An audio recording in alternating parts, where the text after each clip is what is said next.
Okay, it's 7:04, 7:05 p.m. Let's call this meeting of the Midcoast Community Council to order.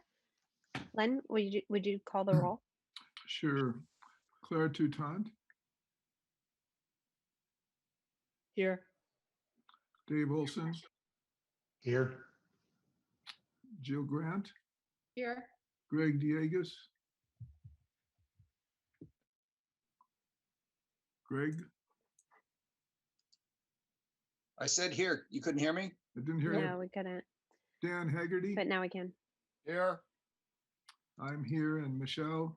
Here. Oh, present, Michelle. Okay, thank you so much. Just to review some of the procedures for this meeting, we do have the ability to raise your hand if you'd like to speak. We'll have certain sections for public comment. And in order to find the raised hand tool, you go to the bottom. If you're on your computer, you go to the bottom under reactions, there's a raise hand button. If you're on your phone, it's under the more tab. We're going to start first with the Board of Supervisors report, which will be given by Lena. Thank you, Michelle. So my name is Lena Silberman, and I am providing a report on behalf of Supervisor Don Horsley's office at the County of San Mateo. So my first update will be on the multimodal or parallel trail. The parallel trail project, which started in 2014, has been moving forward. At yesterday's Board of Supervisors meeting, the board authorized an agreement with BKF engineers to complete a lead compliance plan and coordinate construction oversight services for phase 2 of the initial segment of the trail.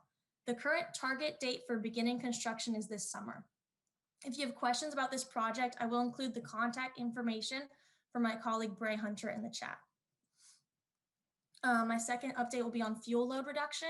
At yesterday's Board of Supervisors meeting, the board voted to accept the San Mateo County Parks Department's Wildfire Fuel Management Program's 5-year priority project list and cost estimates.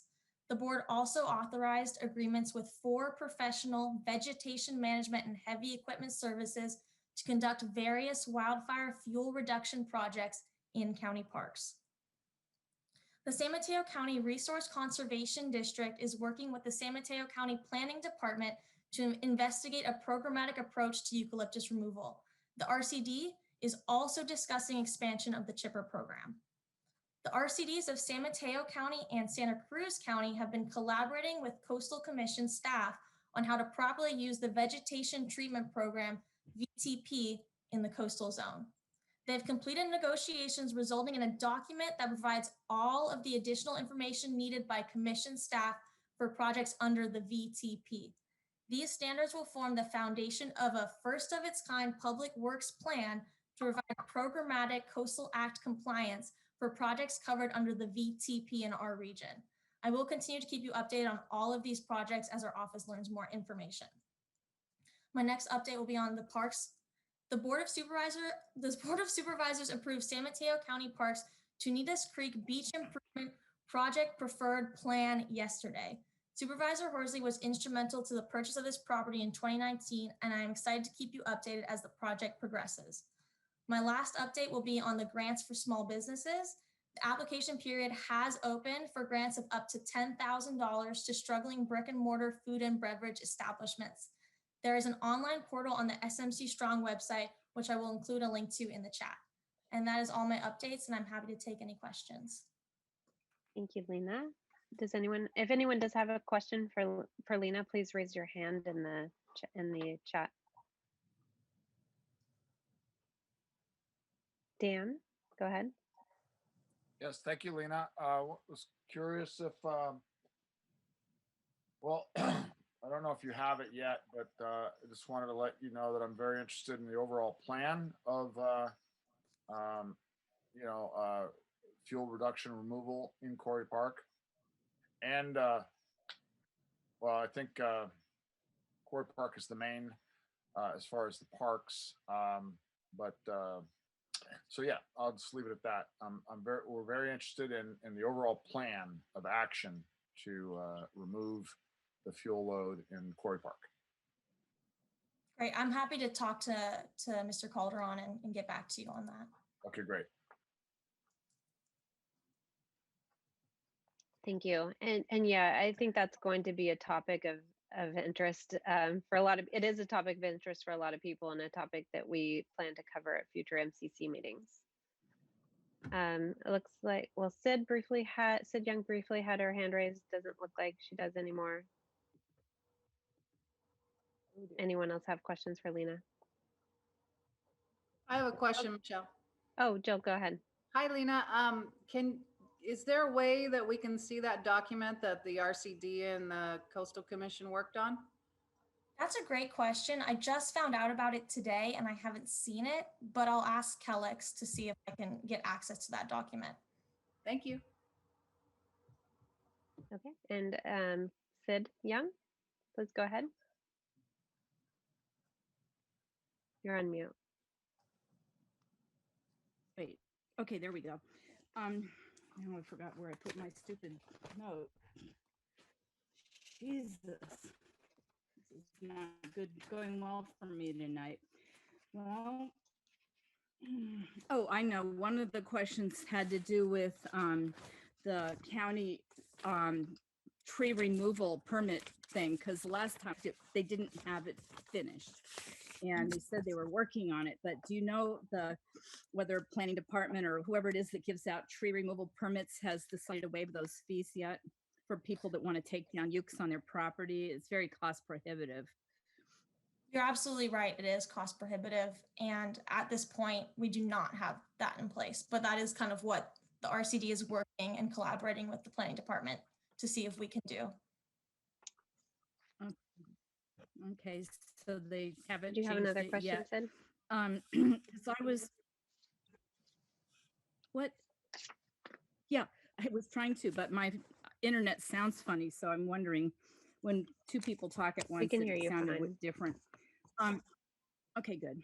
It's just staticking on me a little bit. On the Tanitas Creek Beach thing, I guess maybe this is better for Joe Leclerc. I think he's on the agenda for later. I saw the supervisor's thing yesterday, and they're planning for 60 parking places, including tour buses and RVs. So I was just thinking, Half Moon Bay, when they did their land use update plan, they did not include any kind of traffic and it's obviously going to be the gem of the entire parks department at some point. So, once it's all finished, it'll be a huge destination for the San Mateo County to ease the traffic flow or anything like that. Sorry, I think it got a little funky there, but I think you're talking about easing the traffic. And I can't answer that right now. I can follow up. The one thing I do know is that the 65 spots was based on the highest level of traffic they get on a special holiday in maybe September. That was where they got that. Mm-hmm. So they're expecting that those 65 spots will consistently not be full. That's kind of the biggest surge, but that does not mean that you're not right, that they need to have some traffic mitigation in place, and I'll follow up on that. Thank you. Okay, I don't see any other questions. I couldn't. I'm gonna have to log off and try to log back in. Thank you very much, Lena. Yeah, thanks, Sid. It seems like you're having some internet connection issues. Okay, let's move on to reports from other government officials. I see we have both Harvey and Bob here from Half Moon Bay. Which one of you would like to speak, or both? I asked Bob and he didn't reply, so I guess I'll take over here. Okay. I have two items. Number one, we had a meeting of the Coastside Recovery Initiative last week. It was attended by over 100 people. A lot of good ideas came out, and we had breakout sessions for people who are interested in what we can do, not just for businesses, but just in general for economic recovery in the coast side.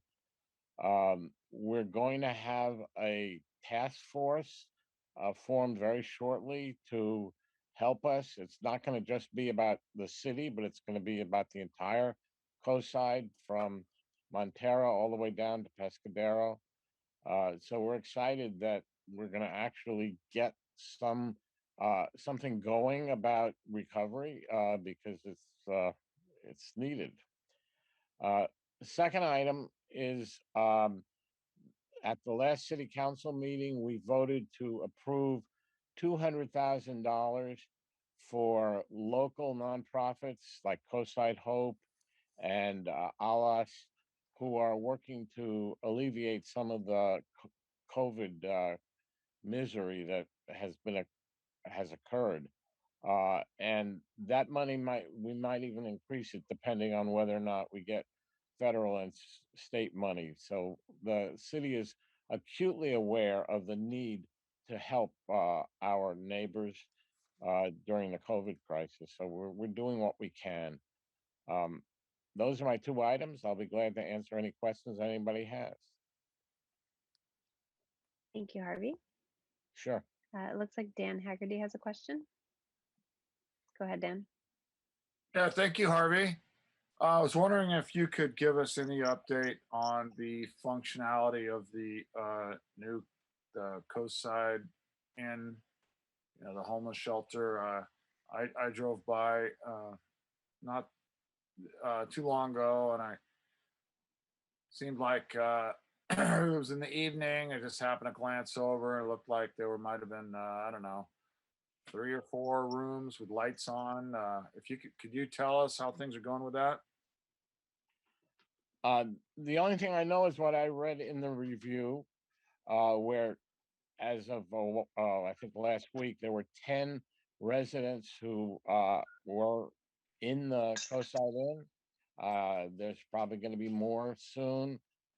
We haven't yet decided on a permanent organization that will run the shelter, but right now it's a Samaritan House that are doing it. But I don't have any inside information. I just know what I read in the review.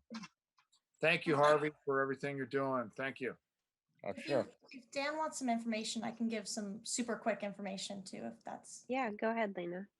So what I do know is that right now the only people allowed at the facility are either 65 and up or immunocompromised, so that they would be susceptible to COVID. Currently, there are 10 people at this Coastside Inn, and as Harvey said, it's run by Samaritan House. Applications for the advisory board will open soon. I think next week. I'll have to double check on that. And the county is targeting end of April for full programming to begin. That being said, when it does begin, that's not going to be filling all the rooms. They're still obviously highly prioritizing people from the coast side, and they're not planning to bring anyone from the bay side over to it. So they're going to start filling the rooms, but it's going to be a gradual process. Great, thanks. Dan, did you have any other questions? Yeah, one of the earlier meetings, I requested some kind of a fact sheet about how the whole system's going to work to help the community understand moving forward. Also, costs, maybe early in stage, but when it's possible, sharing with the public, the cost issues. And the plans for budgeting and all that. Are you talking about the homeless shelter still? Yes. Okay. It sounds, yeah, go ahead, Harvey.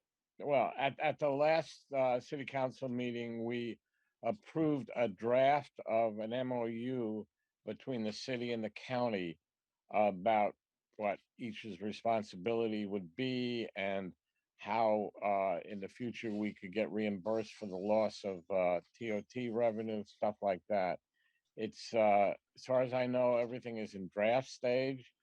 I think the Board of Supervisors yesterday, I could be wrong, Lena probably knows more than I do, was going to approve this MOU, but it's in the early stages of negotiation between the city and the county.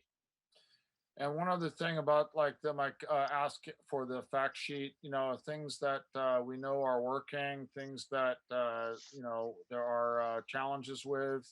I think the overall spirit here from my questioning is, we want something that's working, and we don't want something that is kind of spinning around and failing. And then, so I think the community is interested as I am in the whole process, and so that there is a success, but with minimum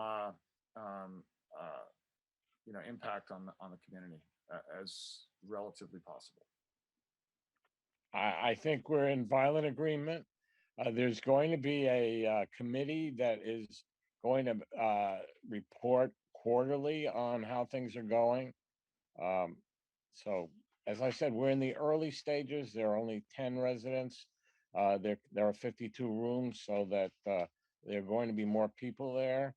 But so far, from my understanding, things are going well, and we're helping people who need to be off the street. So that's really the bottom line. Thank you, Harvey and Lena. Thank you. Yes, thank you. It looks like we have a question from Sid Young. Yeah, I re-logged in, so hopefully it's better. This might be for Lena or it might be for Harvey. You said, Harvey, you're going to have a committee, and Lena said there's a group forming.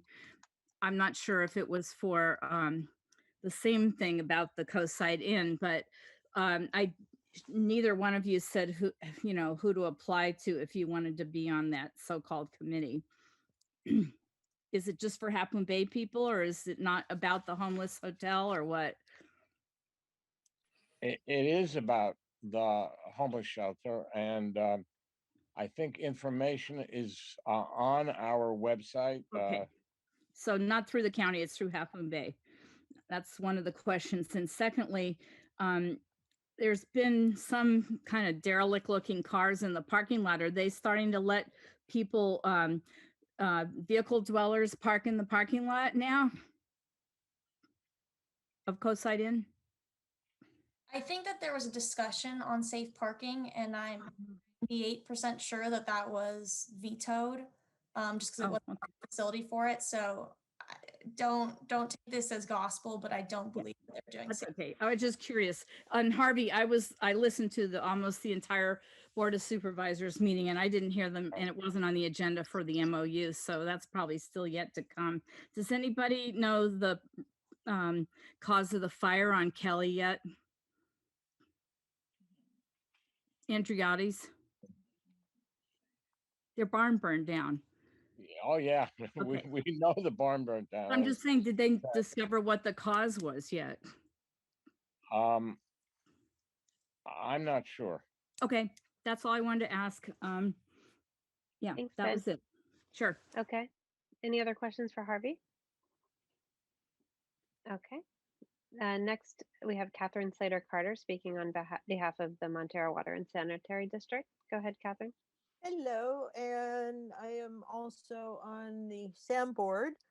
I want to thank Tim Costello, who is listening to this meeting, but he's been posting on Nextdoor and posting photos of the construction process of this fabulous underground wet weather flow and SAM repair storage tank. It is a project that was first proposed in 1999, and the first stage of it was finished in 2012, and now we're on stage 2. And it's 200,000 gallons of sewage and wet weather flow storage to protect our beaches. And so look on That's next. in El Granada? Pardon? It's in El Granada? Granada. It's in the Burnham Strip. It was it's the first stage of this was put in Montero. Then the second 2 stages are in El Granada, and at some point we'd like to be able to get a third stage in for 600,000 gallons of storage. So go on to Nextdoor and look for those photos. They are just amazing to see the size of this. It was a project that was first proposed for Sam, like I say, in 2009, I think. And it has been copied now by sewer districts all over the world, all over the state, because it uses no power and it uses gravity flow in and gravity flow out, and you can't see it when it's finished. There's actually 200,000 gallons next to it. So it is, in these times of what happens to stormwater, it is a remarkable project. The other thing I wanted to say is that on MWSD and on Coastside Buzz, I believe, is a broadcast of the meeting workshop, the public one that MWSD held to explain the functioning of the Montera Water and Sanitary District sewer system. We have an amazing, for such a little community, we have an amazingly complex system with all kinds of major pumps and minor pumps and hills and valleys and those. And if you're interested, you can watch it. It's worth your time, and it's just a good general overview of how a complex sewer system works. On March 3rd, we're going to be having a workshop, a public workshop on our water system, and I would encourage everybody to zoom in for that one. We are the only locally supplied water district on the in the San Mateo County, and I think on the entire peninsula. And so we wanted to educate people as to how this all works. It's our public outreach effort, and the both videos will be available on the mwsd.montera.org website. So thank you. Thank you. Any questions for Catherine? Claire, go ahead. Just a quick, what time is it on the 3rd? 7, I believe.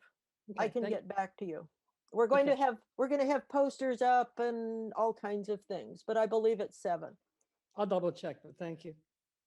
And that's a Wednesday. Okay. It's at Great. 6:30. I have the flyer right here. Oh, thank you, Sid. You're welcome. They sent it in the mail, by the way. So now I won't be late. Thank you. Any other questions for Catherine? Okay. Are there any other government officials who would like to speak? No? Okay. Let's move on to public comment and announcements. If you would like to speak in public comment, this is for any items that are not on tonight's agenda. Please go ahead and raise your hand. We'll start with Crystalline from the Half Moon Bay Chamber of Commerce. You have 3 minutes. Thank you. I have a couple of things. First and foremost, tomorrow night at 6 o'clock, we're going to have our annual awards, and we've named them Celebrating Awesomeness. And there's a couple Midcoast awesome businesses that are going to be celebrated. So if you can, please join us. The Zoom info is on our website, hmbcoastsidechamber.com, and I will put a link in the chat. And then we also have goodie bags if people want them. And then next, we published today a survey requesting opinions on the city is looking into possibly working on a plan to go for all electric. And so we're just helping to gather information from the community, both business and resident. And I'll put a link to that survey in the chat as well. And then the city and the county are both hosting vaccination clinics Thursday and Friday geared towards food workers and ag. The ag will have a mobile unit that will go around 2 different farms, but at Lady of the Pillar Church, there will be a site where food workers, like restaurant, grocery, gas station, can get vaccinated if they make an appointment, and that is the key. So I will put a link in the chat for that as well. That will have the different phone numbers of the 4 agencies, the city, Coastside Hope, Alas, and Puente, that are all able to take reservations. And I think that's it. Thanks. Thanks, Chrislyn. I saw that that information about the vaccinations locally in your email that went out today, and it looks like a few members of the council have questions for you. I think Dave had his hand up first. Dave, go ahead. No, Mike, I just wanted to make an announcement. I don't have any questions. Oh, okay. Does it? Yeah, we don't normally do questions of people who are making public comment. I don't. Yeah, I didn't know since the Chamber of Commerce if we want to, if that was an exception or not. Yeah. I'm, Did you have a question for Chrislyn? well, if only if she could elaborate. She said all electric. If she could just elaborate on that.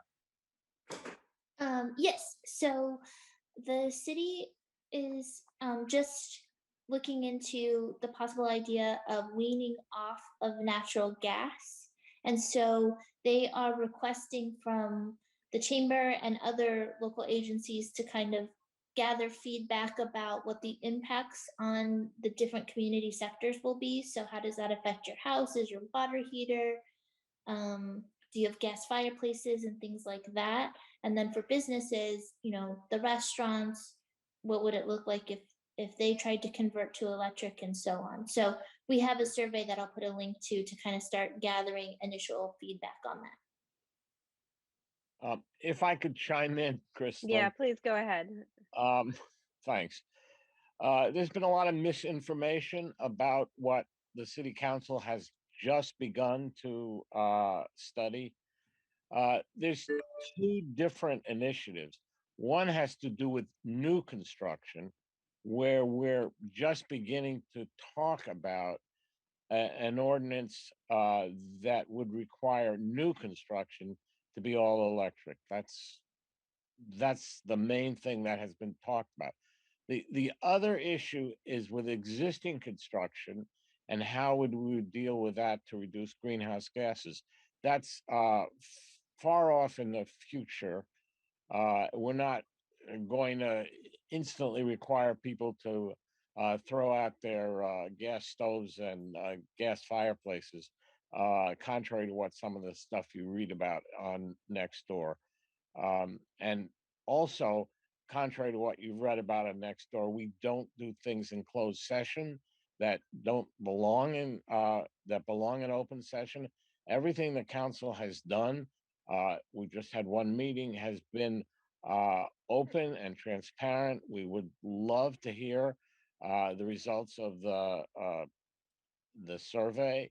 We'd love to hear from people who will be talking about this draft ordinance, which probably won't be coming back until May.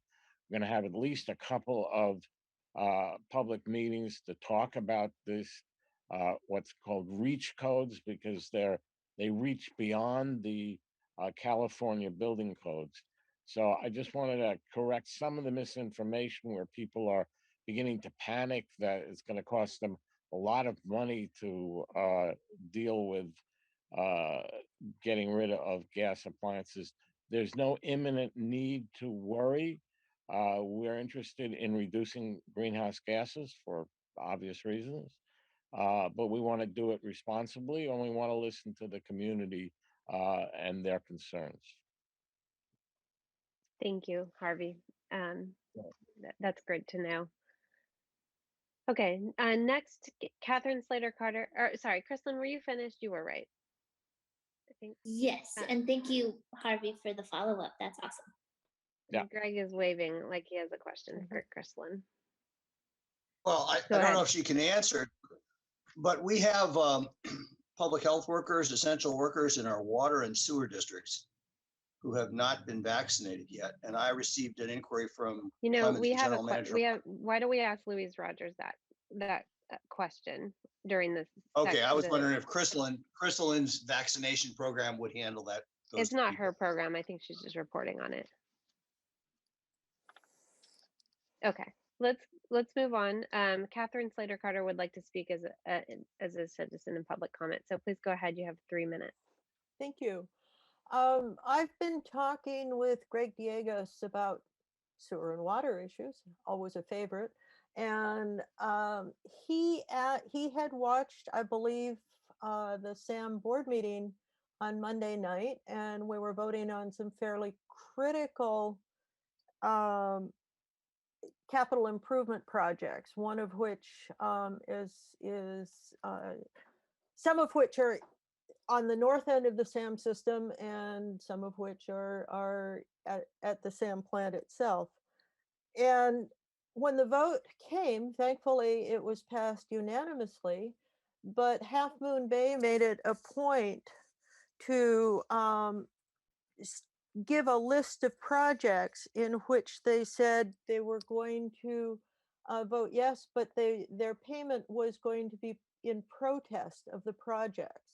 So Greg asked me about that because he's a good researcher and he catches these things. What it means is at the lawsuit where Half Moon Bay is suing Granada Community Services District, Montero Water and Sanitary, and Sewer Authority Midcoast side, at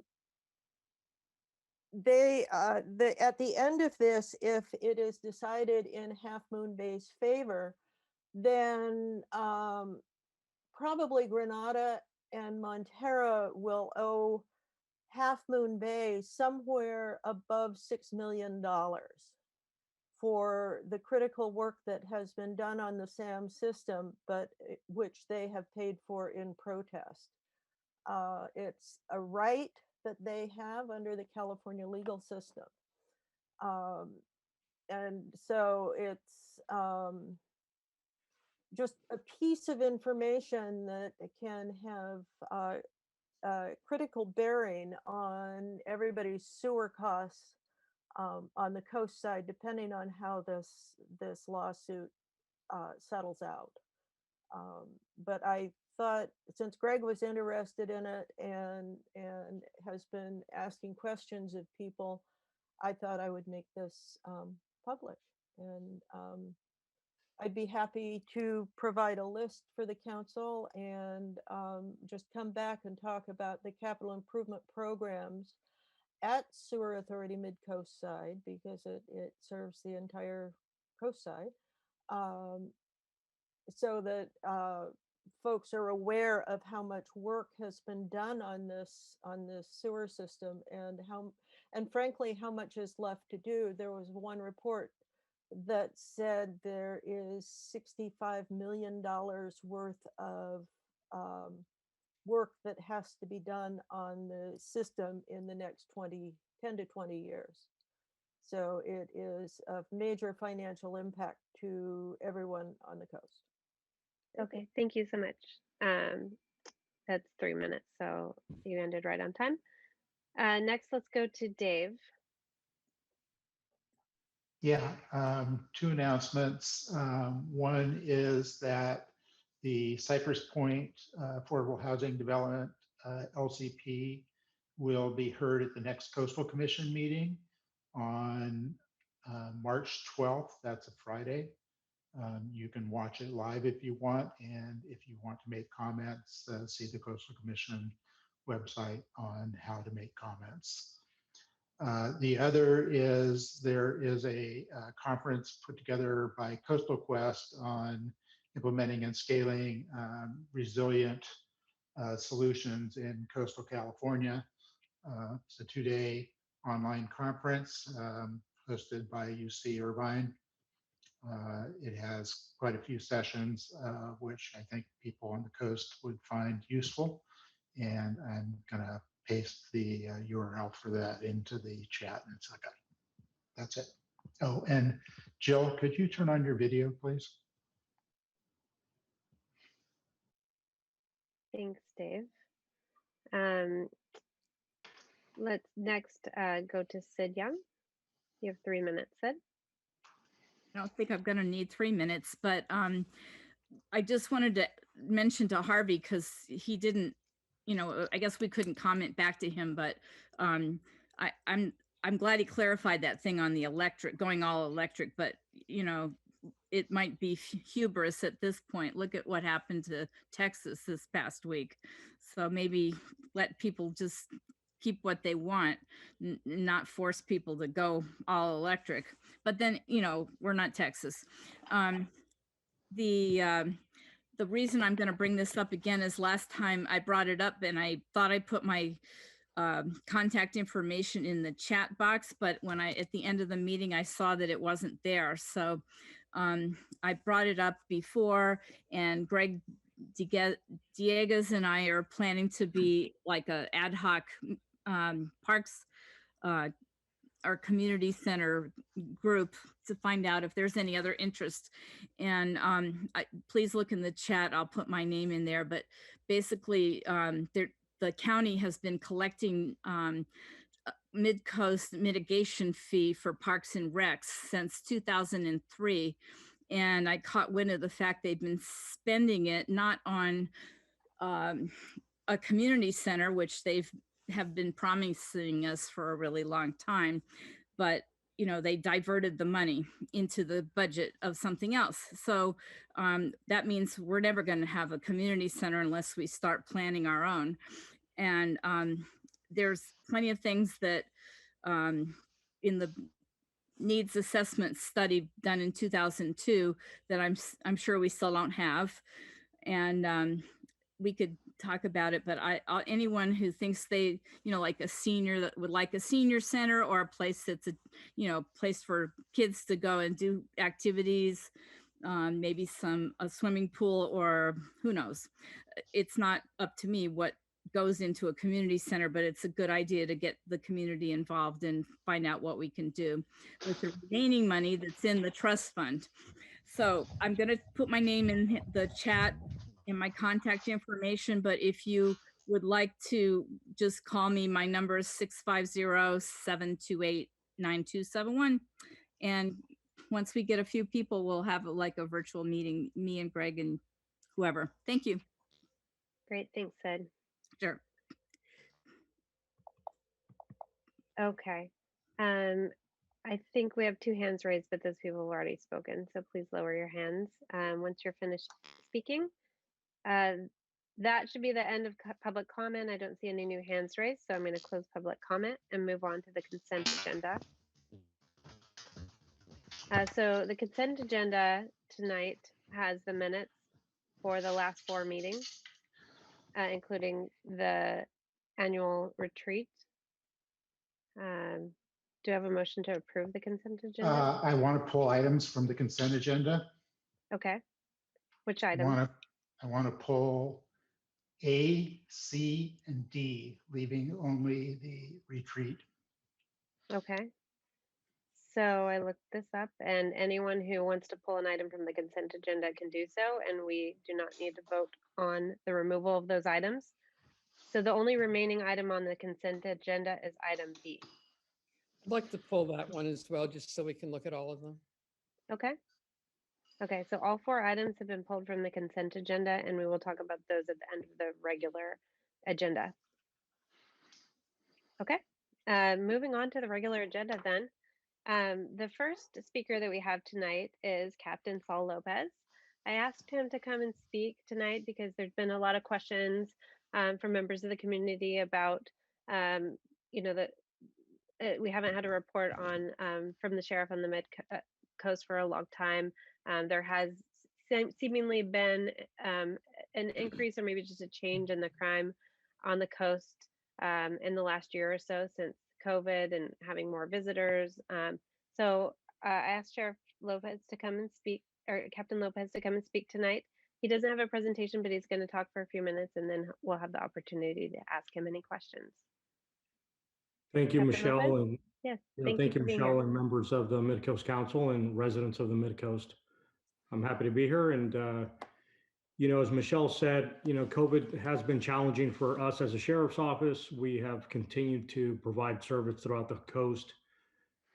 Specifically for the Midcoast, I looked at stats for the last 90 days, and the only significant crime that's occurred. Thankfully, for those who have been victims of it, obviously it's unfortunate, but it's catalytic converter thefts from mainly mid 2000s Toyota Priuses, 2006 to 2009.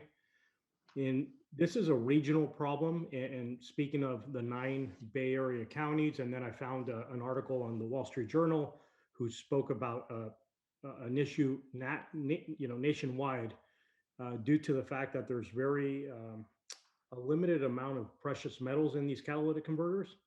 But for instance, they have palladium, they have a metal called rhodium, which in early 2000 was about $6,800 an ounce, and it skyrocketed up to $14,000 an ounce. So you can see why people were seeking catalytic converters. Again, the Midcoast is not just victim to this crime. There's been 11 incidents in the last 3 months. The majority of those incidents, unfortunately, have happened in Montera, in the numbered streets. And the one thing that I would suggest for people is I know that sometimes alarms are car alarms. People consider them somewhat of a nuisance, but they're also alerting not only the owner, but the neighbors to look out their window to see what's going on. So I suggest that for those people that do own those type of vehicles, or if you can, put them in well-lit areas in your driveways, or if you decide to install some surveillance cameras outside of your property, the more evidence that we can obtain, the better it would be to find a resolution and identify a suspect.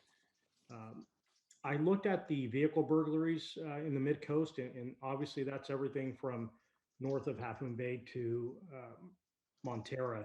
And there's been only 4 incidents, and I say only because for such a vast area, geographic area, that's a very low number. So just like the city of Half Moon Bay, it is a very low crime rate area.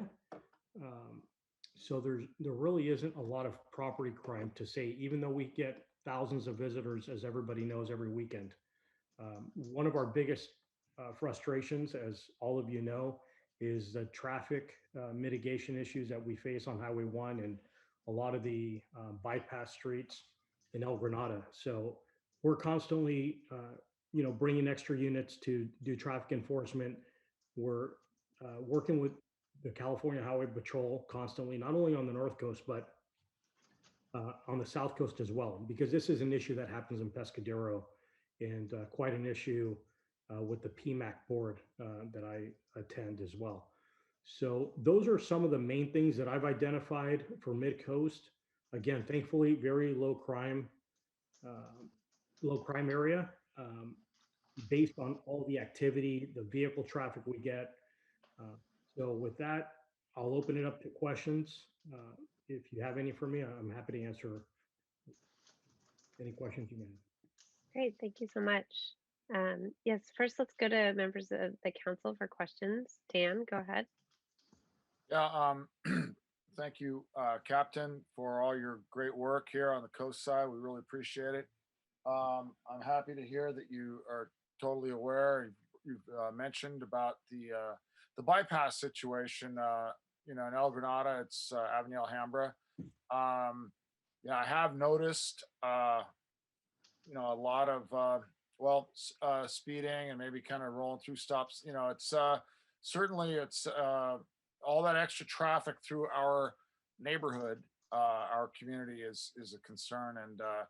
And I was racing through my mind different ideas, and I know that the standard is probably just to post a sheriff deputy somewhere, just so that people can see that there's some presence. I don't know. I'm thinking outside of the box. If there's, I know that in the past there's, I really don't like. I'm not a big fan of those flashing lights. Like your speed is. Sometimes it's necessary. I hate to see it permanent. Maybe I don't know if it's been considered. Maybe just on the known busiest weekends that you can kind of roll out one of those. Your speed limit or your speed is. I like the ones when you're going too fast, they flash red. Also, so there's that, and I sounds like you're on it already. Also, I've noticed a lot of some crazy stuff going on Highway 1. People parked, let's say, on the northbound side, and traffic's backed up, and they want to make a U-turn. They don't want to drive north and then get stuck in that.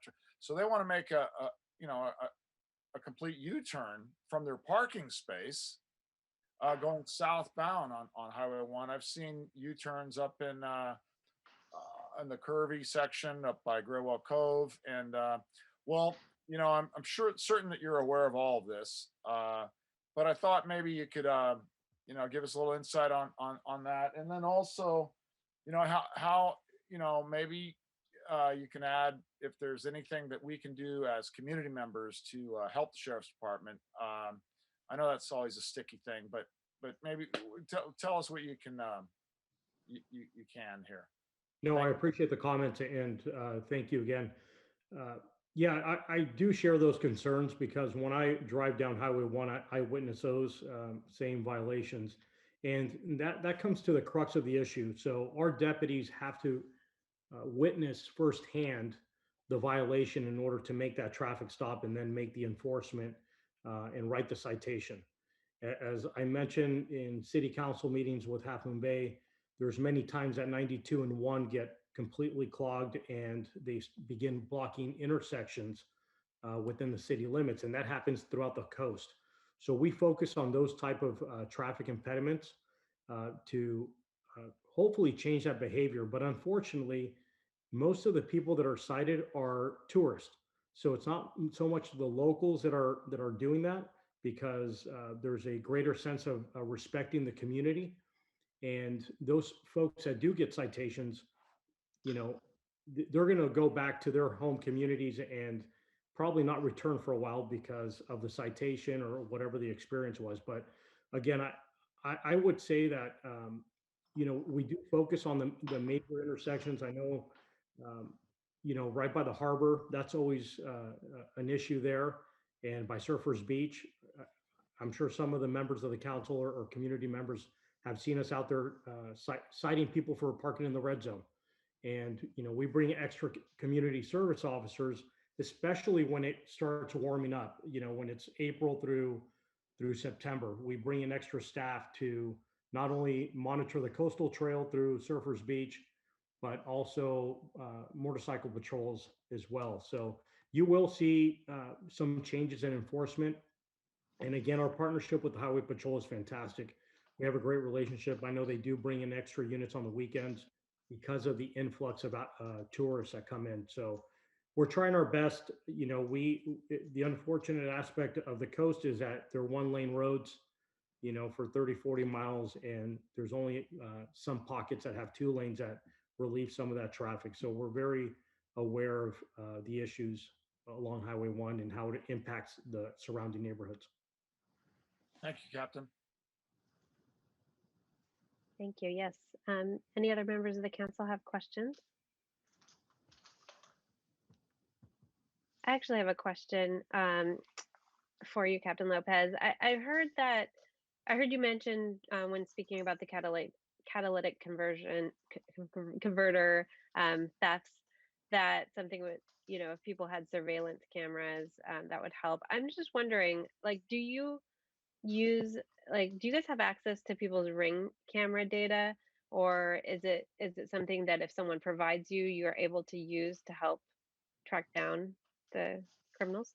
Absolutely. The Ring Corporation does have an opt-in service for law enforcement and investigation. So we would definitely inquire the homeowner if they do have that system in place to hopefully catch an image of maybe a suspect vehicle that can be, mapped out somewhere else. Usually what happens is that these type of crimes are trending, where they'll commit 2 or 3 thefts, and then they'll move on to the next city to go look for the same type of vehicle and, try to achieve that same goal as, getting 3 or 4 more catalytic converters. Again, property crime is very low, thankfully. And I think our deputies do a fantastic job in deterring crime, even at night. They're constantly going into neighborhoods and making sure that there really isn't a lot of activity. Or I always recommend for community members, if you do see something suspicious, don't be afraid of calling in our non-emergency number, which is 650-363-4911. Again, it's 363-4911. And you can always remain anonymous and just say, we've heard of a recent break-in. This vehicle looks similar, or it looks suspicious in the vehicle. We're going to respond, check it out. If they're part of the neighborhood or they're just visiting somebody, we'll just say hello to them and send them on their way. But if they are suspicious, and sometimes those calls are very effective with our investigations, because we do like to say that we stumble upon people that are committing crimes that way. And you can remain anonymous, and you're not getting involved into the legal system, because I know a lot of people don't like being subpoenaed or going to court down the road. So that's something I would suggest. Okay. And I have one other question unrelated and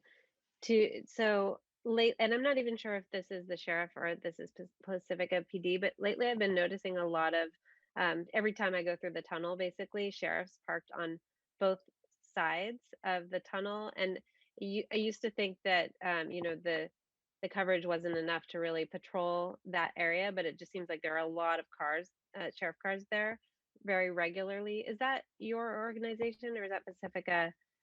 Well, it just depends. So sometimes when we have county-wide broadcasts for basically be on the lookout for a suspect vehicle, there's certain positions that we would go to in order to cover most of the ins and outs of a certain area.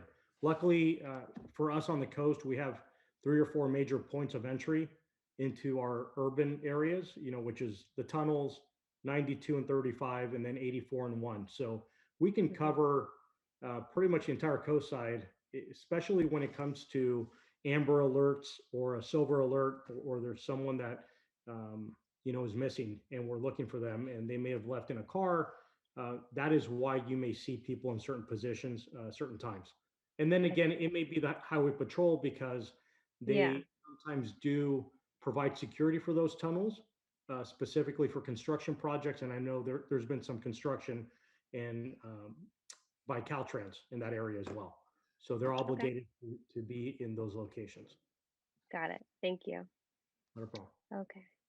It looks like Sid Young has a question. Go ahead, Sid.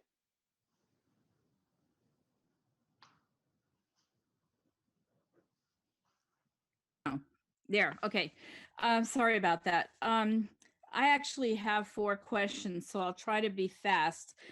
First one, since you were talking about the tunnel, I'm not sure, but it might be that the north parking lot on the Pacifica side of the tunnel does not have a light to come and go like the south parking lot does. Is that true? I'm not aware of the lights, but if you do have a concern, I would always recommend you email Caltrans. Okay. They're part of District 4 out of Oakland, and I believe they have a complaint email system.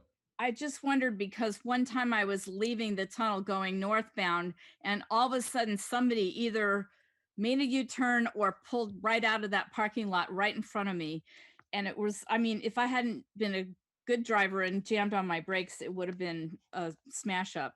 So I just wondered if they need to look at that, but I thought maybe you would know if there was a light there. It happened so fast. Also, the other thing about people on the coast, patrolling, I've seen on Nextdoor about the mailboxes. People are stealing packages or mail out of the mailboxes, and they've even, all that noise. Oh, well. They've even taken pictures of, the suspicious car that was going around, scoping things out. And I don't know if you guys are ever really on patrol all the time for those kind of things, but it seems to me, and this is part of my main question, is ever since Half Moon Bay hired the sheriff instead of, when they used to have their own police force, what is the amount of time that the sheriffs or maybe you guys have it assigned that we get X amount of sheriffs and Half Moon Bay get X amount of sheriffs on patrol, but is it 50-50 or are they getting the lion's share of your guys' time, or how does it work? Yeah, great questions. No, actually, the city of Half Moon Bay contracts with us for a certain amount of staffing that they receive. And the Mid-Coast and South Coast areas of unincorporated San Mateo County, which I'm responsible for, have never changed in personnel. So you're are still they receiving getting the more? same amount of service. Sorry.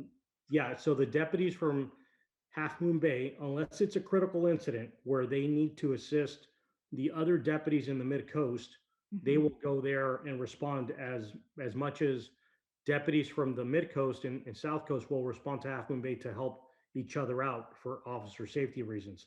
So to answer your question, no, everybody gets an equal share. Okay. So, fortunately, our supervisors are based out of Moss Beach. So the Mid-Coast usually gets one extra body in response to the calls. So is that where your office is, in Moss Beach? So I split my time 50-50 with the city. Okay. City of Half Moon Bay, I have an office there at our substation on Kelly, and then 50% in Moss Beach, correct. Okay, I was curious about what, because every time I've ever gone into the Moss Beach one recently, it was just one gal at the desk. And so I thought, oh, maybe they don't work out of here anymore. They used to be much more lively back in the day. And, John Quinlan days and Steve Shively, those people.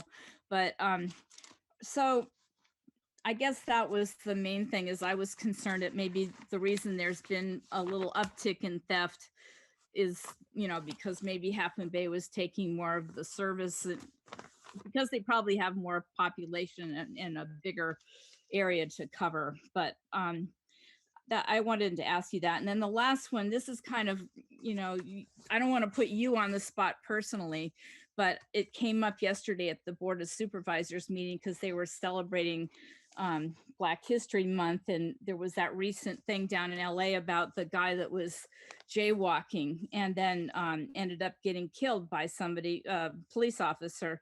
And I remember there were like 3 different coastside residents that have been killed by the police, or sheriff's department, I should say. One was a Pacifica resident, but he was jaywalking on the El Camino Real. And then there were the 2 down in Half Moon Bay that were, I guess you would call them mental cases or something. So have they, since those things have occurred and there was quite a bit of public outcry, do you know if the sheriff department has changed their patterns and practices to accommodate people that might be mentally ill? Yeah, thank you for the question. So all 3 of the cases obviously have been investigated by the district attorney's office, and they've come out with the results, which are public for anyone to read. So I won't comment on the 3 incidents itself, but I will tell you that the sheriff's office does have a very robust training program. Not only do we do an extensive background process for each of our deputies that apply with our office, they also go through a field training program, and then they continue to attend training that is certified and required by the state of California Peace Officer Standards and Training. And that is training that we continuously receive, all of us in the office, in law enforcement.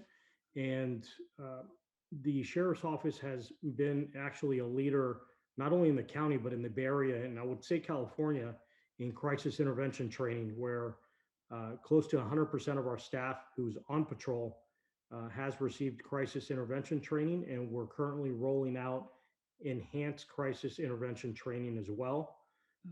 We are continuously evaluating our use of force policies to make sure that they not only meet state and federal standards, but they exceed them. I will say that we have complied with 6 out of the 8 can't wait policy mandates, and 2 of them do have some minor exceptions. But so we are, again, continuously evaluating what we do with not only escalation, but we really focus on de-escalation. And we've implemented for several years now based on the incident that happened at Moonridge about 6 years now, Yeah. going on 7 years.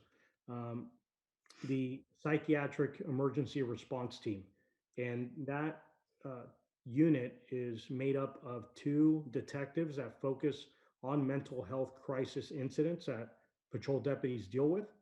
And Right. there are 2 mental health clinicians from county behavioral health that are assigned to that unit as well, that work side by side with those detectives that follow up on our we call them 5150 cases, and basically they're mental health incidents that we deal with. So to answer your question, yes, we're constantly evaluating those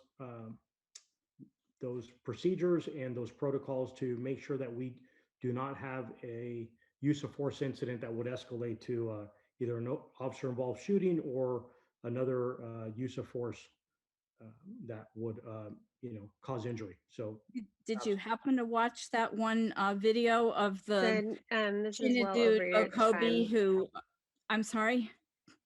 Your time is up. Chinedu Okobi, who was on the El Camino Real, and he happened to be jaywalking. And the officer saw him up ahead in the crosswalk, and he tried to flag him down. And then he was black, and the guy evaded him. Like a normal person would probably say, "Yes, officer, right away, whatever you say." But this guy evaded him. And he ended up getting tased to death because they called for backup, and there were 5 sheriffs on one guy. And I overheard him saying on the video, "Oh, what'd I do? What'd I do?" And it seemed to me it escalated. It didn't de-escalate. And the same thing. Let's give the Captain Lopez a chance to respond, but your time is up. We have to go to other people who have questions. obviously, I apologize. I'm aware of the incident, and it's a tragic incident with what occurred. But again, the district attorney's office did investigate that incident and have brought forward their results, which is open to the public. So I'll leave it at that. Yeah, my Thank only you. question was if they've changed things since then, if they've started making new Well, he made a lot of practices. comments Thank on you. that. So thank you. And Sure. Dan Haggerty. Yeah, I hopefully will get a short answer. I don't mean to put you on the spot, but the whole, just heard on the news the issue about that guy in Antioch. Is the knee on the back of the neck? You mentioned about the training and stuff. Is the knee on the back of the neck? Is that something that's kind of being looked at really close and discouraged? Maybe you can add something. I'm not going to comment on the incident in Antioch because that's a different jurisdiction, and obviously I'm not even aware of it, quite honestly. But I will say that our sheriff's office does not permit that tactic. Good. Thank you. Thank you. Claire Tatant. Yes, thank you very much for coming. I'm interested in the group that you have that reviews the 5150s. My understanding, though, is that that's after the fact, correct? Like the next day they look at it or something?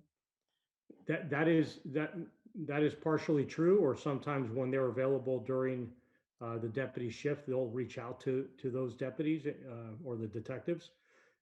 But again, our staff is trained in crisis intervention training. So we do send all of our staff through a 40-hour course to learn de-escalation tactics in order to minimize those type of encounters. So your group that reviews and assists with the 5150s, they are always retrospective, or are you saying that they're part of what goes on in real time? Well, our deputies are trained.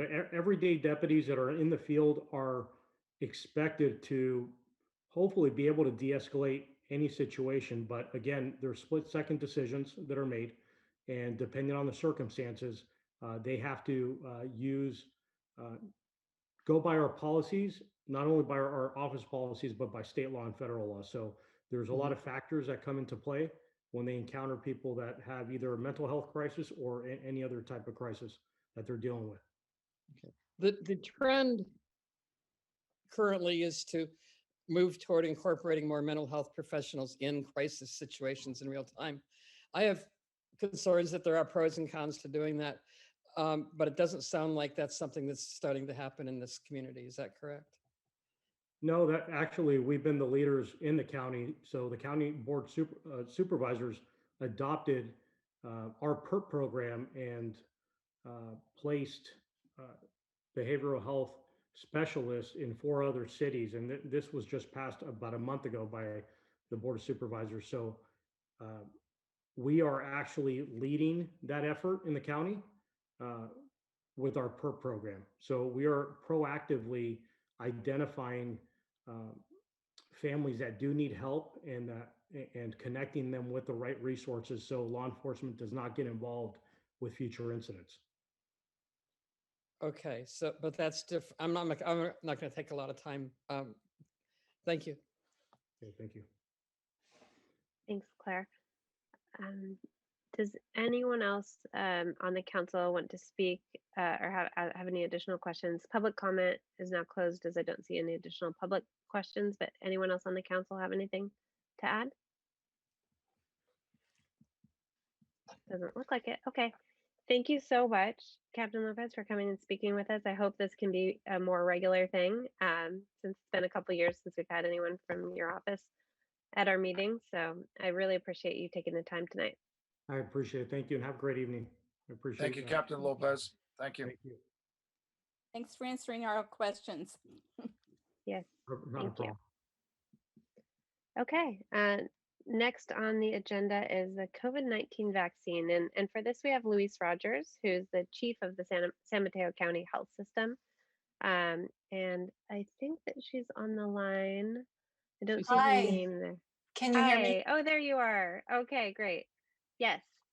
Yes, so I'm going to turn it over to you. I believe you have a presentation which you sent, and Dave is going to be sharing his screen for that. Thank you, Dave. I appreciate that. Good evening, everyone. I'm Louise Rogers. I'm Chief of County Health, and I do have some slides to share, but it probably would be good if you asked your questions as we go through the slides in case something pops up. If that's your preference, we can definitely do that. I prefer to have people type their questions into chat if we're gonna use that format. That would be fine. Yeah, and then if you're able to take a look, or I can, remind you Maybe if we have any questions available when I get a pause, and then we can take it with whatever time is left. Any other questions? That sounds perfect. Okay. So. Would you like me to start the presentation now, Louise? What's that? Would you like me to start the presentation? Oh, that would be great. Okay. Thank you. So my goal this evening is to give you all more information about the rollout of the vaccination program for the COVID-19 in the county, but particularly to answer your questions and also hear any suggestions you have about how to reach people on the Midcoast, particularly people who might be harder to reach. So I think that is not the first slide, but if we go back to the beginning, yeah. Next slide is fine. So we are aware in the county that some people are super enthusiastic about the prospects of a COVID-19 vaccine. And we also know that people are concerned about it. They may have a lot of questions about it. And so 3 of the principles we're trying to emphasize in the rollout are safety, because people do have concerns about how quickly the vaccines were developed. Some people have concerns about safety, particularly in some communities. Transparency around the process, and equity, the equitable distribution of the vaccines, especially to hard to reach communities. Next slide.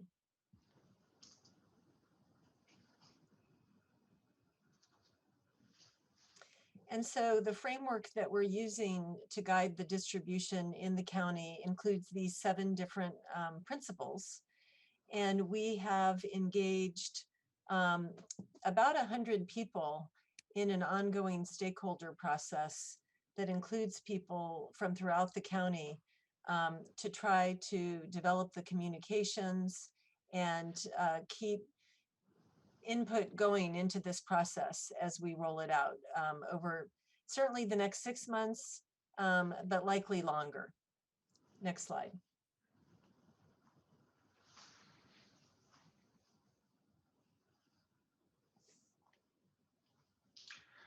Not sure why it's not transitioning. It transitioned here. Hold on.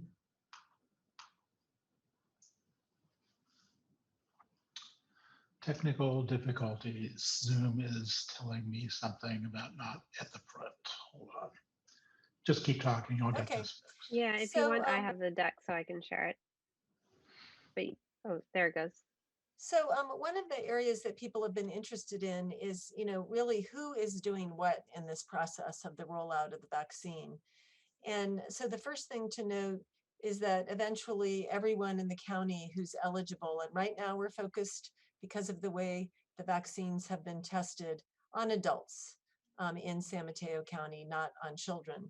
But eventually there will be enough vaccine for everyone. And until there is enough time for everyone to have access, there have been a set of processes set in place at the federal level and the state level and at the county level, essentially to prioritize certain populations.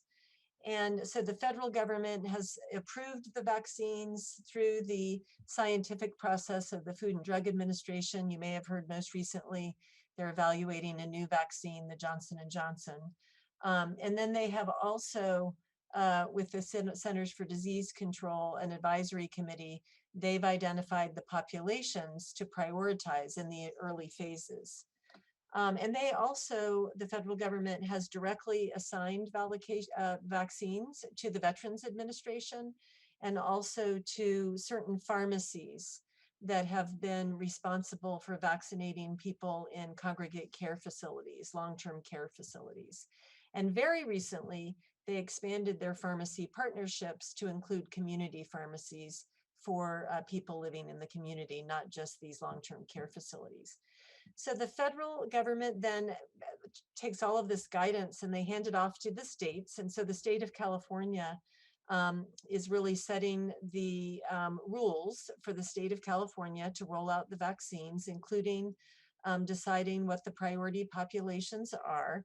And they have a very extensive stakeholder process that includes an advisory group and public meetings and a lot of advocacy around which populations would go first.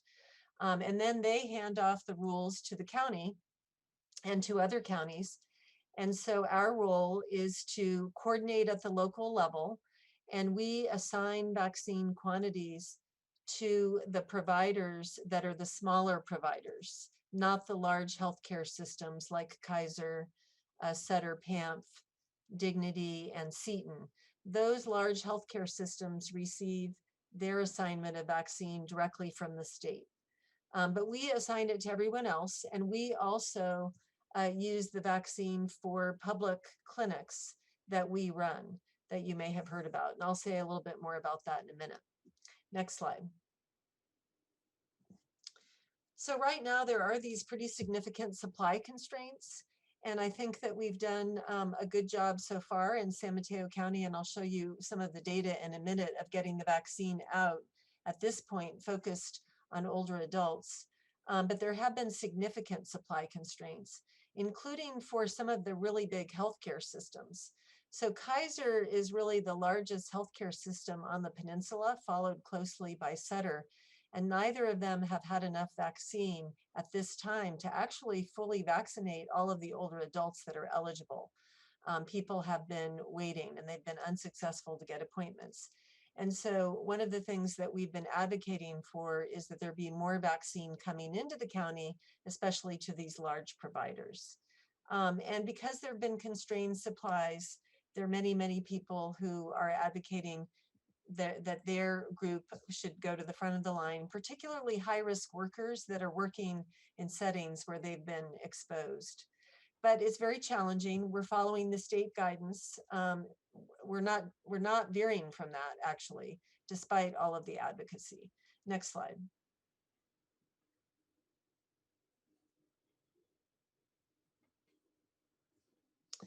So one of the things to note, and this is sort of surprising to people, but We really do have to be vigilant about these protective measures that we've been following to prevent the spread. Wearing face coverings, avoiding close contact with other people, social distancing, avoiding gatherings, etc., and continuing to get tested, because we have to keep a handle on the spread of the virus, in the county. And the virus is quite diminished at this point, I'm glad to say. But we do think it's possible that there will be additional surges before the whole community is vaccinated. So just a word of caution around that. And of course, we're working closely with the County Office of Ed to get people back into school. And that is a big challenge with the constrained supply of the vaccine. But we started vaccinating teachers this week. Next slide. So the timeline for the rollout is based on phases, and these phases were set by the federal government. And right now we're in phase 1, which is vaccinating 2 big groups of people. And I'll say more about that in a minute, phase 1A and phase 1B, between now and April. And then there's another phase following this when it's likely to be age-based. The state is planning, after a first wave of focus on workers and older adults, to shift to a more simple age-based kind of framework. And then the third phase is for everyone in the general public to have access. And we actually believe we could get the job done by the beginning of July. But we are estimating it may take until September because of the supply challenges, unless there's a big breakthrough on that. Next slide.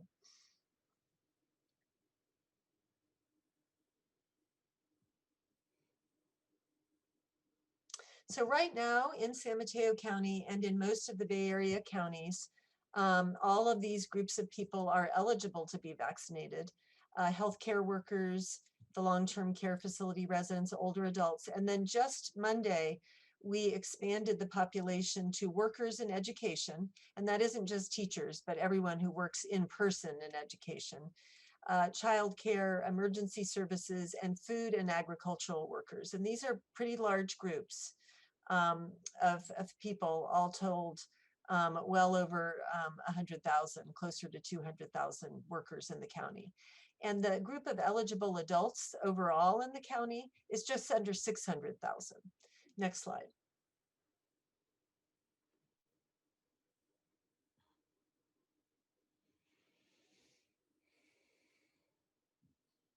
And this is just another way of looking at it. Right now, we are vaccinating the first 2 groups. And then the next group that will be coming on March 15th is adults between the ages of 16 and 64 who have certain underlying medical conditions. And they're on a list at this website. But these are the people whose medical conditions have most exacerbated their risk of grave illness if they catch the COVID-19 virus. Next slide. So where will people be vaccinated? And you may be focused particularly on people who live on the Midcoast. So most people in the county are going to access the vaccine through their healthcare provider. And here's a list of the major healthcare providers, but we have a list signed up to be vaccinators of close to 80 different providers that have signed up. And on the coast, certainly our medical center, our county medical center, Coastside Clinic, will be vaccinating, already has started vaccinating. Seton in Daly City, Northeast Medical Services in Daly City. But we also have pharmacies. And the pharmacies that are currently signed up to participate in the vaccine rollout for eligible residents include 2 in Pacifica and 1 in Half Moon Bay, as well as 1 in Daly City. So those are the closest pharmacies to the Midcoast. The other thing that we're doing is considering expanding that network to include additional pharmacies, and the Safeway in Half Moon Bay is another one that we're looking at. Providers are reaching out to their clients and their patients when they actually have the vaccine to be able to distribute. And the ones that do are reaching out and letting their eligible patients know. But we also know that not everyone is attached to a healthcare provider in any kind of routine way. And we also know that not everyone's healthcare provider is actually participating in the vaccine program. So the county has mobilized mass vaccination sites for people who can get there, which is not all people on the coast. We've mobilized sites at San Francisco Airport long-term parking and at the San Mateo County Event Center. The better access that we're planning for residents of the coast is smaller scale in local venues on the coast with local partners. These are going to be smaller scale events. We have been talking to several churches, and in Pescadero, we're partnering with Puente. And the challenge with these smaller venues is you can't have thousands of people arrive. They have to be very targeted. And so we're doing outreach to the eligible groups to be able to get the word out about these events, but not publicizing them broadly because we don't have a way to host thousands of people showing up. Right now, because we're focused on the older adults and workers in those particular groups, we've been able to partner with leaders in those sectors, for example, in education, and with ag, to be able to get the word out to people who are now eligible. The other thing that we're doing, and I'll say a little bit about this in a minute, is we have an online registration system that people can fill out when they want to be notified when we have an event that would be relevant to them, either because of where they live, or because of the type of work that they do, or because of their age. The Veterans Administration also has done a really great job of reaching vets, and they have a pretty robust effort going all around the Bay Area. Next slide. So this is the link to the sign up that I just mentioned. There are three things on this web link. Number one, you can sign up for the county's notification system, and we would encourage you to do that. And we would also encourage you, if you know anyone who really has a lot of limitations to be able to access the vaccine, maybe they have mobility issues, maybe they're homebound, maybe they don't have transportation, we would encourage people to help their friends also sign up on this website, because we will have provision for phone outreach. We're not expecting everyone to use computers, and we're not expecting everybody to have email. But once you're in the system, we can do phone outreach to connect with you as well, or friends when they're eligible. The other thing on the website is it has a link to the state sign-up system. The state is actually changing how this whole vaccine rollout is managed statewide, and they're turning a lot of it over to Blue Shield to manage and run. And Blue Shield is a large healthcare organization that will be relying a lot on MyTurn. And so we'd like our residents to know that signing up on MyTurn now is important. We in our county are not slated to be really using MyTurn until March 15th. So we're also asking people to sign up in our website as well, in our notification. Next slide. So how we're doing right now in the county, we post regularly on our website. We have several different dashboards, and this is one of them from earlier today, maybe yesterday. We have vaccinated just about 137,000 county residents, and that is about 21% of the eligible adults. And on one of the dashboards, this one, you can see the breakout by age, by gender, and by race, ethnicity of the people who have already been vaccinated. Next slide. And then we also have a dashboard that shows the progress by area of the county, by different cities. And you can see the count of people who have been vaccinated by city here. So Half Moon Bay, it was about just a little over 2,400 people. Montara was 622, Moss Beach 492. So you can see these numbers. We're going to be watching and wanting to see these grow over time. And right now, these primarily reflect older adults. Next slide. And then this dashboard shows which providers are providing the vaccine over to the right. And then it shows the doses that have been administered by date. Next slide.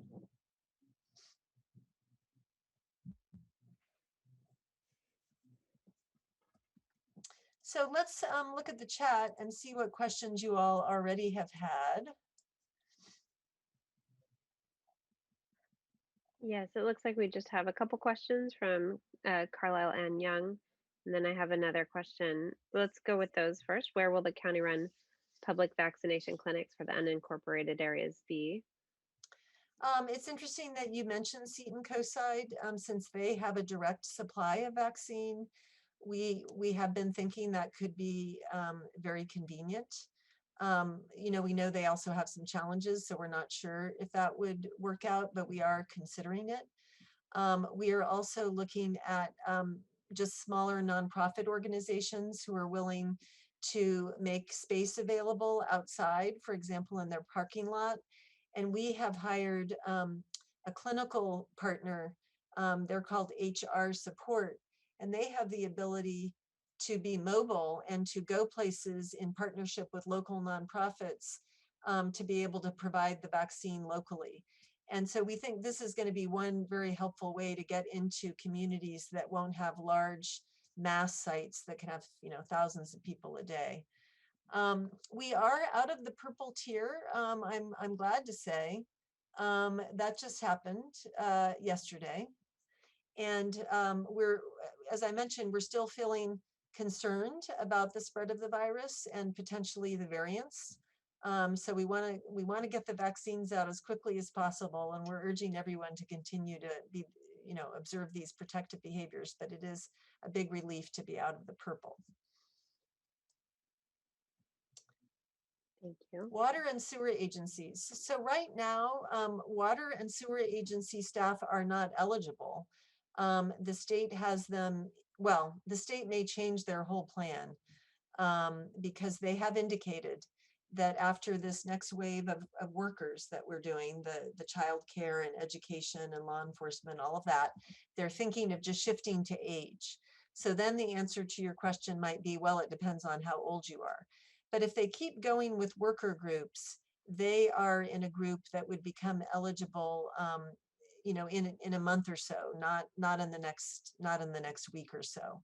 And they have called them out as a distinct group on the state's long list of essential workers. And we understand that they're concerned and have received a lot of communication actually from this sector about their concerns. And so we'll be keeping a close eye on any changes with that. Once you're vaccinated, well, so the question is, once you're vaccinated, can you still spread it if you're near someone who transmits it? Or can you receive it if you're near someone who's carrying it? So this has been very confusing, I think, for members of the public, but I think the simplest way to understand it is that the research and the science have not yet confirmed thoroughly that the virus cannot be transmitted by someone who's vaccinated. We know from the science that people who have been vaccinated are not going to experience the disease in a way that causes them to become gravely ill and hospitalized and potentially die. We know that about the vaccines. But the second question is can you still transmit the virus? Can you still carry it? This is still being investigated. And there are a lot of promising signs in the science, but it hasn't been confirmed.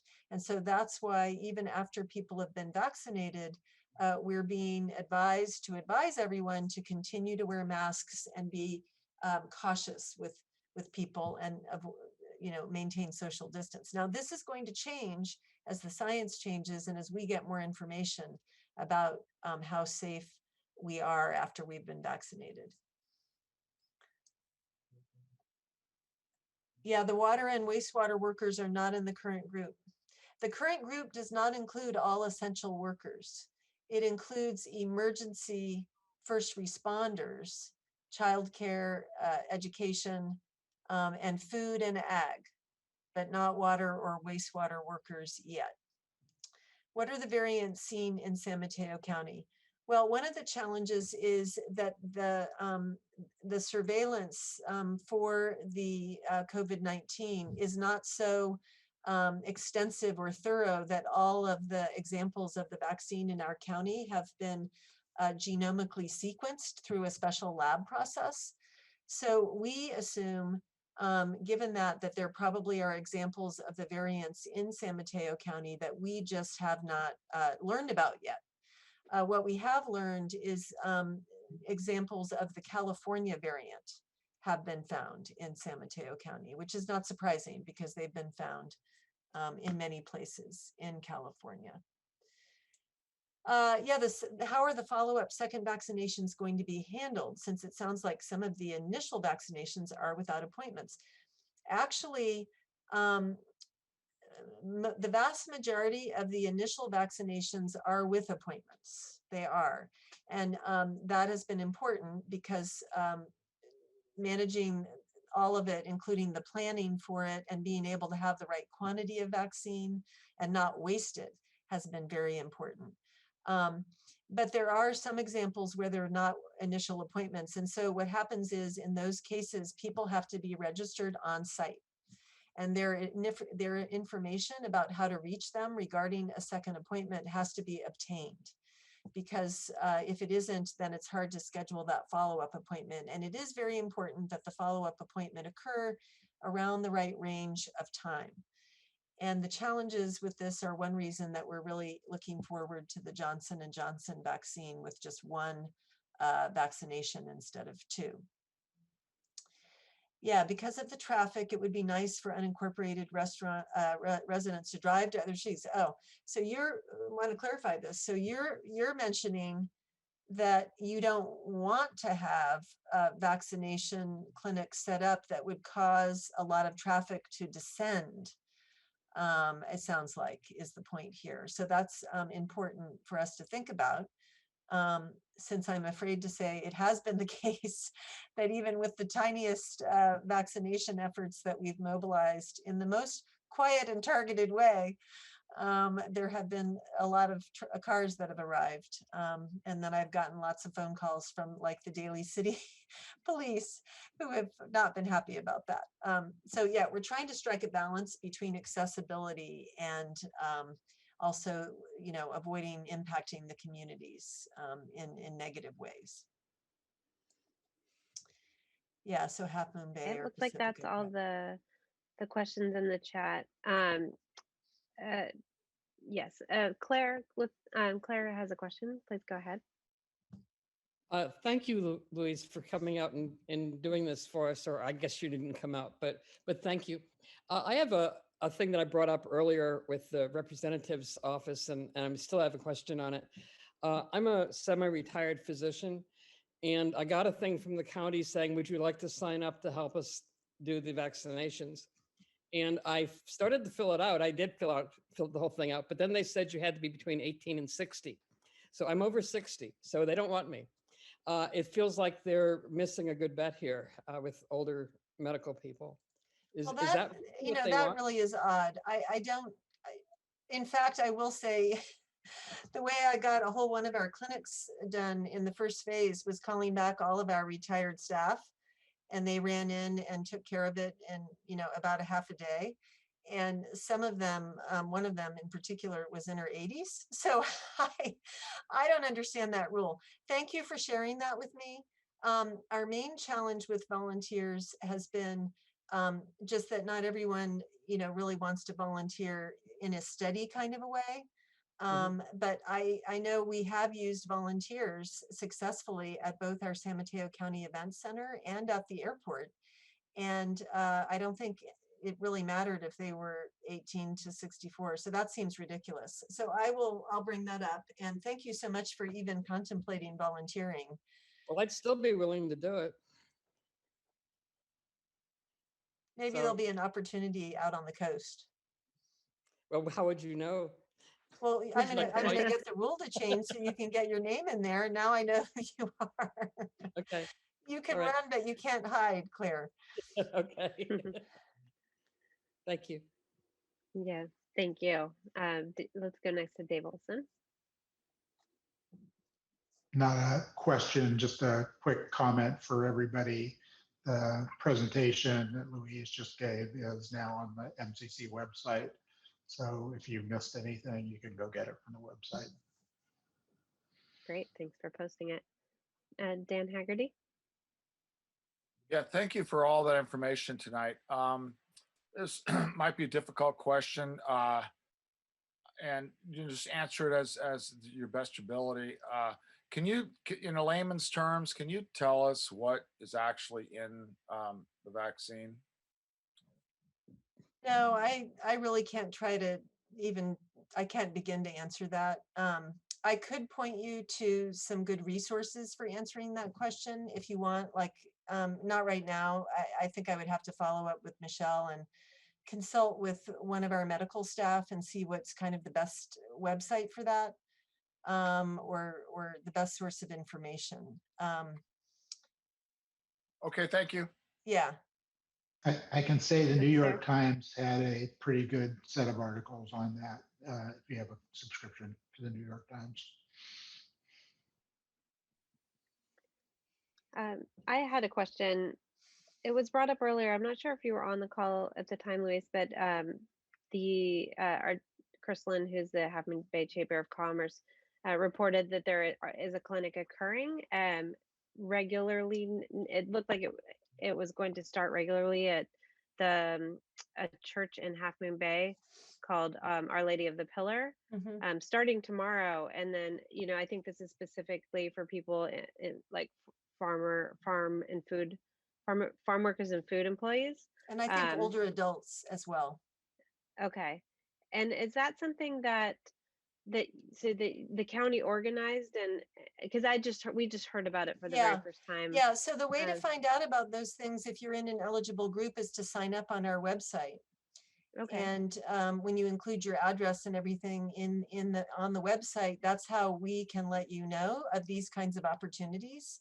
So that is something that we mobilized with them and with this partner that I mentioned called HR Support, who will be doing the actual vaccinations. We also have some others that we're doing with our staff.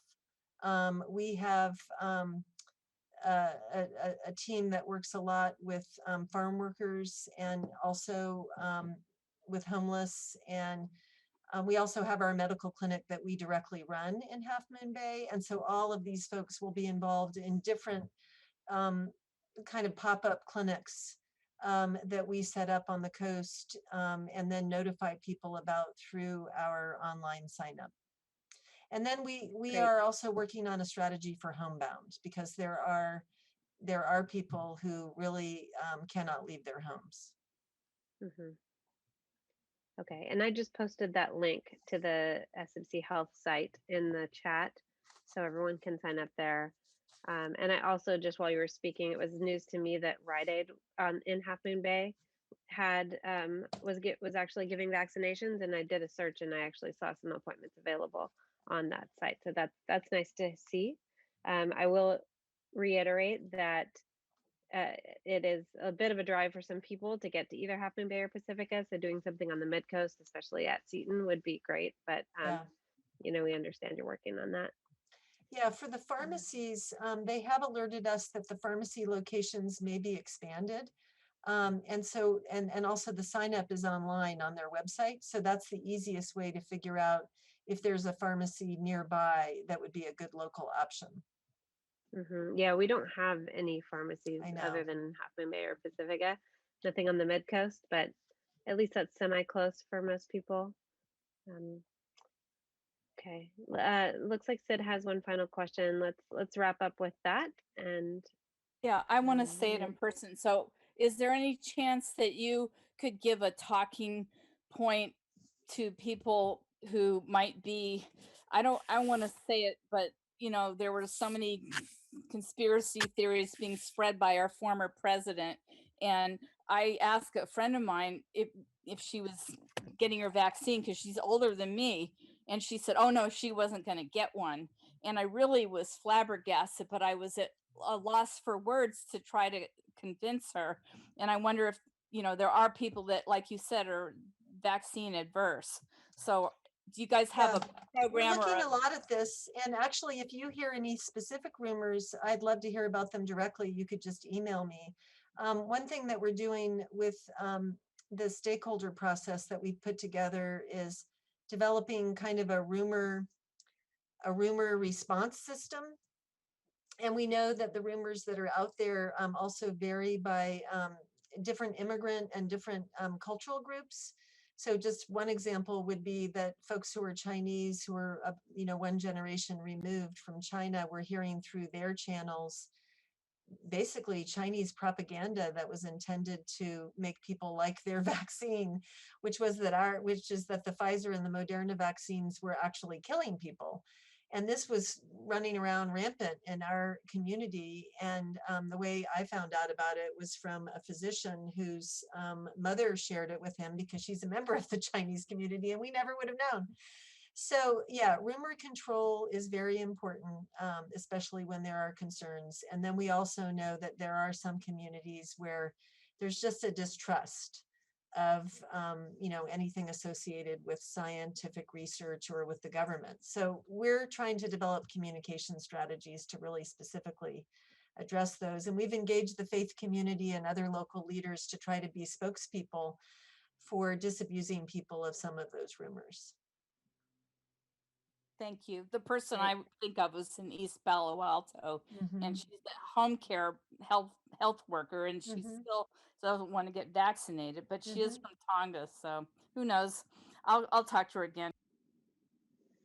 Okay. Yeah, and we have engaged people from the Tongan community, and the Samoan community to be kind of local champions for this, and we have some people agreed to be filmed talking about it, and to try to really use local people who have more credibility than we do to get the message across.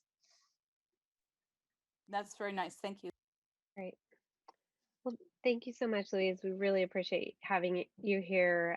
This is the first time we've even really covered COVID as a topic on the MCC. So I think this has been super informative, and we hope to do it again as things continue to progress. Thank you. And you guys, I hope, can be an audience for information that we're trying to get out about, about what we're doing. So thank you for making we can time help for it. spread the word on our website or through our Facebook page. So we will do what we can. Great. Thank you. Thank you. Take care, everybody. You too. Okay. So our next topic for tonight is Connect the Coast Side. As most of you guys know, we had Joe Leclerc and his team of Chandra and Katie here 4 weeks ago at our previous meeting to give an introduction to Connect the Coast Side and the final administrative draft that is now out.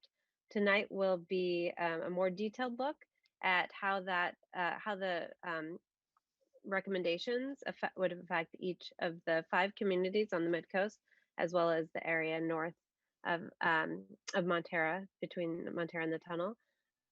So I am going to turn it over to, I believe, is it Joe? Would you like to do the introduction, or will it be Chanda or Katie? Thanks, Michelle. Yes, I just wanted to quickly say thank you to the council for having us back. And in the interest of time, I'm going to turn it directly over to Chanda and Katie to make the presentation, and we'll be available for questions and comments after. Thanks very much. Can one of you tell me who's going to be sharing the presentation? I will be, Dave. Could you allow me to screen share? Okay. Thank you.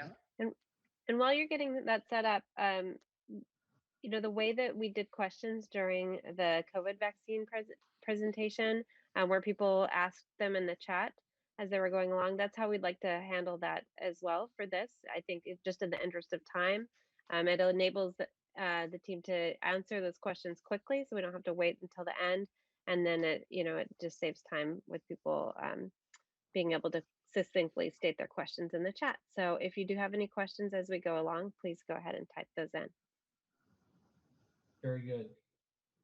All right. Well, thank you, Michelle, and thank you, members of the Midcoast Community Council, for having us here tonight. We're looking forward to having this discussion with the MCC and members of the public. My name is Katie Faulkner, and I'm a long-range planner with the County of San Mateo. And I'll be presenting tonight along with my colleague, Chanda Singh, Senior Transportation Planner. And we were asked to present tonight by the MCC to share Connect the Coastside's recommended projects by community in order to encourage discussion and feedback to the MCC and our team. All right, next slide, thank you.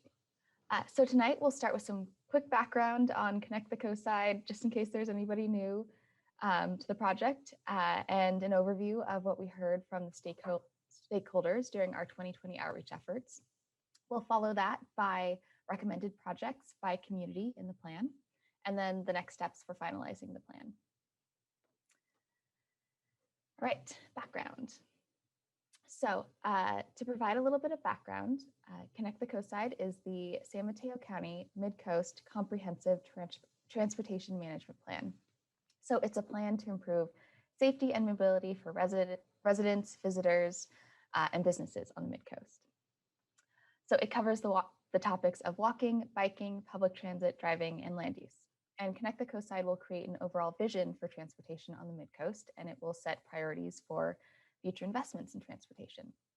And once the plan has been approved, it will help us go out and apply for funding to make the projects in the plan a reality, since having an adopted plan is often a requirement for grant resources. All right, so we released a first public draft of the plan a year ago in January 2020, and then we worked on public outreach efforts in the spring and summer. So the goals of these public outreach efforts were to hear from as many coastside stakeholders as possible and to offer multiple different ways to learn about and provide comments on the plan. We used a variety of methods to connect with people and to gather additional feedback. This included reviewing the results of the Listening to the Midcoast online survey, which asked people how they get around the Midcoast, and that survey received over 600 responses. And it offered a lot of great insight that we incorporated into the plan. We also held 3 virtual community meetings to get feedback on the recommendations in that first draft of the plan. And we heard from about 100 different individuals at these meetings. And to hear from monolingual Spanish speakers who live and work on the Midcoast, we used a combination of strategies to both provide information on the plan and ask for input, such as posting videos on Facebook and distributing a survey in paper format over the phone and online. And through these efforts, we got a lot of views on the videos, and we heard from about 30 different Spanish speakers through the surveys. We also participated in 2 youth group meetings and were able to hear from about 20 different coastside youth about their transportation experiences and needs. And of course, we've also attended several Midcoast Community Council meetings to provide updates and hear feedback. So we collected many different comments from this outreach, and we reviewed and summarized all those comments in our 2020 outreach summary report. And this report is available on the Connect the Coastside website. So of course, a major theme that we heard from outreach is that traffic continues to be a big concern, especially during the weekends. We also heard strong support for projects that make it safer and easier to walk, bike, and take transit, which would provide an alternative to driving. Overall, people supported projects like the multimodal parallel trail, marked crossings of Highway 1, safe routes to schools, bike lanes, bike parking, shelters and benches at bus stops, and more infrequent buses. Stakeholders were a little more divided on how to improve driving conditions and specifically how to improve intersections of Highway 1 and side streets. And we also heard from people who had concerns over future development on the coast. We learned that stakeholders continue to value Midcoast character and the environment, and most did not want to see the highway widened. So that's just some of the input we received. So the outreach summary report also described the proposed updates to the plan in response to feedback. The project team used the outreach summary report as a guide to update Connect the Coastside and to make recommendations that you see in the final administrative draft, which we released just last January, just a month ago. And just for reference, up on the screen now is a project area map for Connect the Coast Side. And we're going to specifically tonight talk about the different Midcoast communities. So now I'll turn it over to Chanda to review the infrastructure recommendations by community. And for reference, the maps and recommended projects are in Chapter 7 of the plan, beginning on page 90. And you can download the final administrative draft on Connect the Coast Side, on the Connect the Coast Side webpage. All right, turn it over to Chanda. But let's see. Yeah, I'll turn it over to Chanda. Okay, great. Thanks, Katie. So before I dive into the recommendations and early action priorities, I just wanted to provide some additional framing. So the projects in Connect the Coast Side are intended to be implemented over a 30-year horizon, and nearly all of the plan's recommendations are going to require strong partnerships with agencies like Caltrans and Samtrans before they can be implemented. Each project is going to go through its own separate detailed planning and design process, which will include additional community engagement, environmental assessment, and detailed design and feasibility analysis. The projects that we've identified and the priorities that we've identified for early actions for the next 5 years are based on what we know now and our current staffing levels in planning and building. And we recognize that conditions are going to change and priorities and what's feasible may also change over time. So just to orient you before I dive in to all the recommendations, that for each section, I'll provide an overview and I'm going to be focused on the infrastructure recommendations only. I'm going to start from the north, so north of Montara, and go community by community all the way to the south to Miramar. And I'm going to be using the maps as a tool to guide the presentation. So each map provides a snapshot of all the projects together. However, in the plan, the projects are grouped a little bit differently and described differently. So I'm going to try to make that link during the presentation. So I'll briefly describe the projects and then provide examples of the projects and what they look like in other communities. And many of the projects are continuous and impact the entire Midcoast, like bike lanes on Highway 1. So I'll show examples of what those look like just once to save time. Table 34 in the plan is what describes the early actions that planning and building staff intend to take during the first 5 years after adoption of the plan. So those projects will be denoted with an asterisk and are in blue on each slide. And these priorities were determined based on our staff expertise and the project's ability to improve community connections and safety and timeliness. So, and again, as I think Michelle and Katie have already mentioned, if you have clarifying questions as we go community by community, please put those in the chat. I'll take a pause and try to answer those as we go along. So we'll start with north of Montara. So north of Montara, the projects are focused on improving access to regional destinations like Graywell Cove, Montara Mountain Trailhead, and Montara State Beach, and incorporate projects that the county continues to pursue, like the improvements at Graywell Cove. So at Graywell Cove, the plan recommends a left turn lane and acceleration lane on Highway 1 for people to easily enter and exit the Graywell Cove parking lot without backing up traffic on Highway 1. The plan also recommends parking lot improvements with water permeable paving and striping spaces so that the parking lot's capacity is increased. And it also recommends the pedestrian crossing of Highway 1 to get people safely from the parking lot to Graywell Cove. So some of these projects are already underway, I think, as most of you already know. The plan recommends bike lanes along Highway 1 throughout the Midcoast and bicycle parking at key destinations. Implementing short-term, oh, and I just realized, sorry, I wasn't doing my animation. I wasn't clicking through. I was wondering about that. Sorry. Okay, I was just talking. So this is Graywell Cove. These are the bike lanes. So the plan recommends the bike lanes along Highway 1 throughout the Midcoast and bike parking at key destinations. And so these are a priority, due to their low cost and potential high feasibility. So this is an example of what the turn and acceleration lanes could look like at Graywell Cove, and just denoting where the parking lot improvements would take place. Going clockwise from the top right, this is an example of a high visibility crosswalk. It's the zebra style markings on the pavement, which are more visible to people driving than just parallel lines. And this picture has an example of both the flashing beacon, two types, the overhead arm as well as the rectangular rapid flashing beacon on the right-hand side underneath that yellow sign. Next on the bottom right is a striped bike lane alongside a 2-lane highway. So this is just, there's no physical separation. It's paint, but it's denoting space for cyclists. And on the bottom left is a picture of inverted U bicycle racks, which are suitable for bike parking for short-term things like at restaurants, at destinations.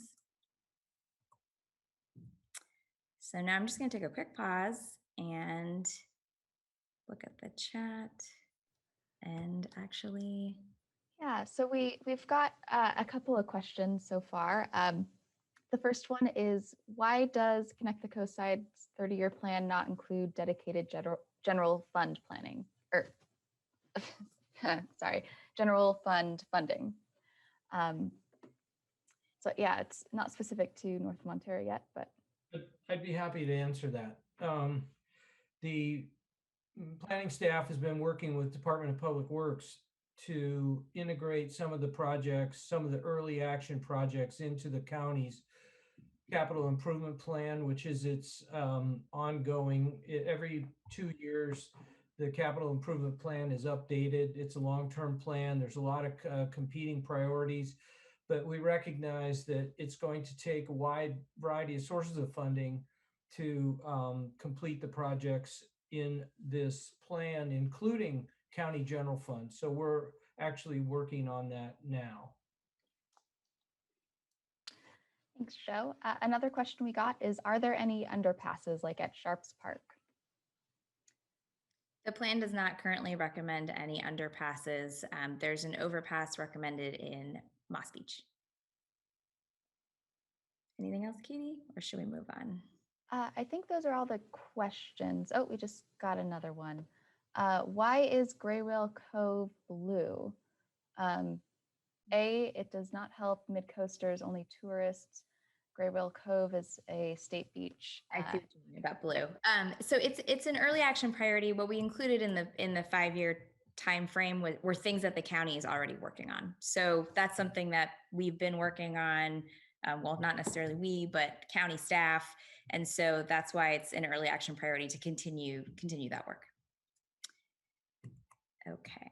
All right. Maybe we can go on and then we'll circle back to more questions. So moving on to Montara. So in Montara, many of the improvements are focused on increasing access and safety to Main Street and Fairlawn View Elementary School, with connections to community-wide projects like the Multimodal Parallel Trail and bus stop improvements. The plan recommends new crossings of Highway 1 at 1st Street and 2nd Street to connect to destinations like La Costanera, the beach, and Coastal Trail.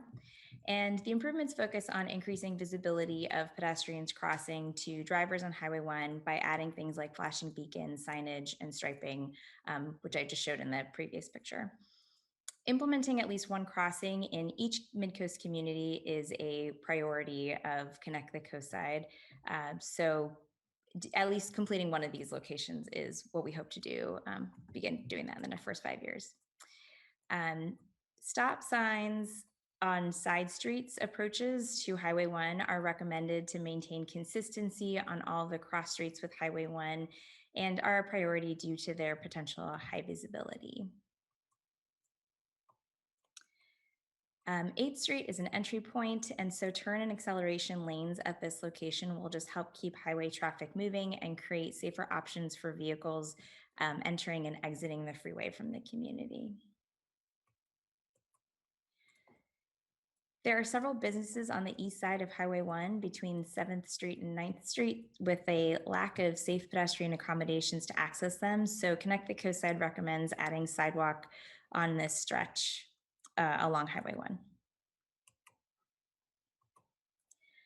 And the Highway 1 Safety and Mobility Study recommended shoulder treatments along Highway 1 to better match the character of communities and give visual cues to drivers about the adjacent land uses. So Connect the Coast Side echoes these recommendations.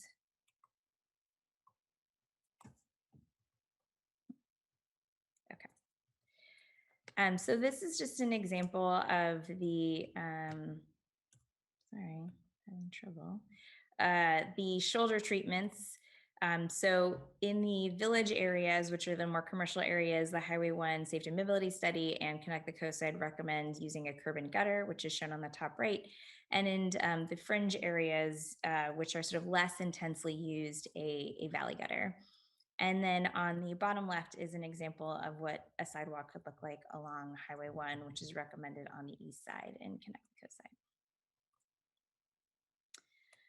The plan has two projects that group improvements based on destinations, the first being to school. So the first project for Montero Safe Routes to School is based off of a walk audit completed in 2016 for Farallon View, which is intended to make the walking and biking route to school safer and more obvious to people driving. The recommendations include completing marked crossings and filling in sidewalk gaps along that route, adding curb ramps where they're missing, and stop signs. It also includes a marked bike route where bikes and cars would share the road. Similarly, along Main Street, improvements are focused on calming traffic to create a more walkable area and an accessible area with marked crosswalks, curb extensions, filling in the missing sidewalks, a bike route, and a mini traffic circle at 7th Street. So this is just an example of a curb extension in San Francisco.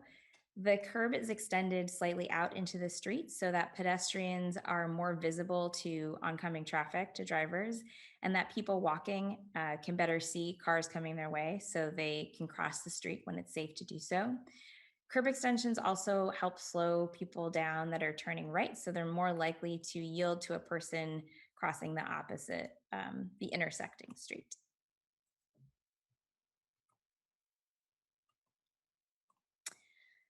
As mentioned previously, when I was talking about north of Montero, the plan recommends bike parking throughout the Midcoast and at key destinations, and the continuation of the Class 2 bike lanes on Highway 1. Wayfinding signage can help orient people to a new area and minimize circling for parking and slowing down unnecessarily on the highway. So the plan also recommends sort of Midcoast-wide wayfinding. And lastly, an important Midcoast-wide project is the multimodal parallel trail, which will be on the east side of Highway 1. South of 11th Street, the trail will be a bicycle and pedestrian only path, completely separate from traffic. And at 11th Street, it'll transition into a shared street bike route with sidewalks, with the alignment running along Main Street until it connects back at 2nd Street to a separated path from 1st to 2nd along Highway 1. And the recommended alignment of the California Coastal Trail overlaps with the parallel trail in Montero. So these are just examples of what bicycle and pedestrian paths look like. And the bottom right photo is a picture of sharrows, which are often used to denote and designate bike routes. They emphasize where bicyclists should be riding in the street and help drivers expect cyclists to be there. The bottom left photo is an example of wayfinding signage, and any plans for wayfinding would go through their own separate specific design process before implementation to make sure that they are in keeping with Midcoast character and the specific locations identified. Okay, I'm just going to take one more pause if there were any Montero specific questions, Katie. There's one crossing at First Street seems unnecessary. Please explain need. So that crossing is there for the connection to the coastal trail, which is going to be on the west side of the highway at that point. So that's why that location is in the plan. Excuse me. Oh, go ahead, Joe. There's another general question, or there's a comment that was made earlier about a preference not to widen Highway 1, and the plan should acknowledge that Highway 1 is limited to 2 lanes in scenic areas, Montero Beach and south of Half Moon Bay. Now, that's something that we haven't written into the plan yet, but we discussed it this week, that it would be important to do that, to acknowledge that this is a transition from the older vision that's both in the current LCP, it's in Caltrans current plans for Highway 1 and in this area. So we agree. We think that that's the kind of change that that should be made to both the LCP and Connect the Coast side. And then I also see a question about why Connect the Coast side is using outdated traffic data from 2014. The traffic volume has significantly changed during the last couple of years. We have taken traffic counts in 2017 and 18, and those traffic counts indicate that there has not been a significant change of traffic on the coast side. And as far as traffic increases that have occurred recently, we acknowledge that given the dearth of recreational opportunities that people have, they can't go to the movies, they can't go to the ball game, they can't go do a whole lot of things that they used to be able to do. And so, but they can go to the beach, and they do in large numbers. And we recognize that that's a real hardship for the community. And we're optimistic that what presentation Louise just made about vaccinations is going to lead to those other opportunities opening up and reducing the pressure on the coast side. But we believe that the data that we have is realistic enough to guide this plan, including our determinations about what to do about land use. Okay, thank you. All right. We also had a couple other questions if we have time. There was a question about who is paying for the Gray Whale Cove crosswalk. I'm not sure. So I'll I have don't know to if you look at that. I'm not sure if yeah. Well, the Gray Whale Cove crosswalk is on hold because Caltrans has two demands: one that it be handicap accessible, and the other that the county maintain the facilities once it's put in. And both of those points are under negotiation, and it's unresolved at this point.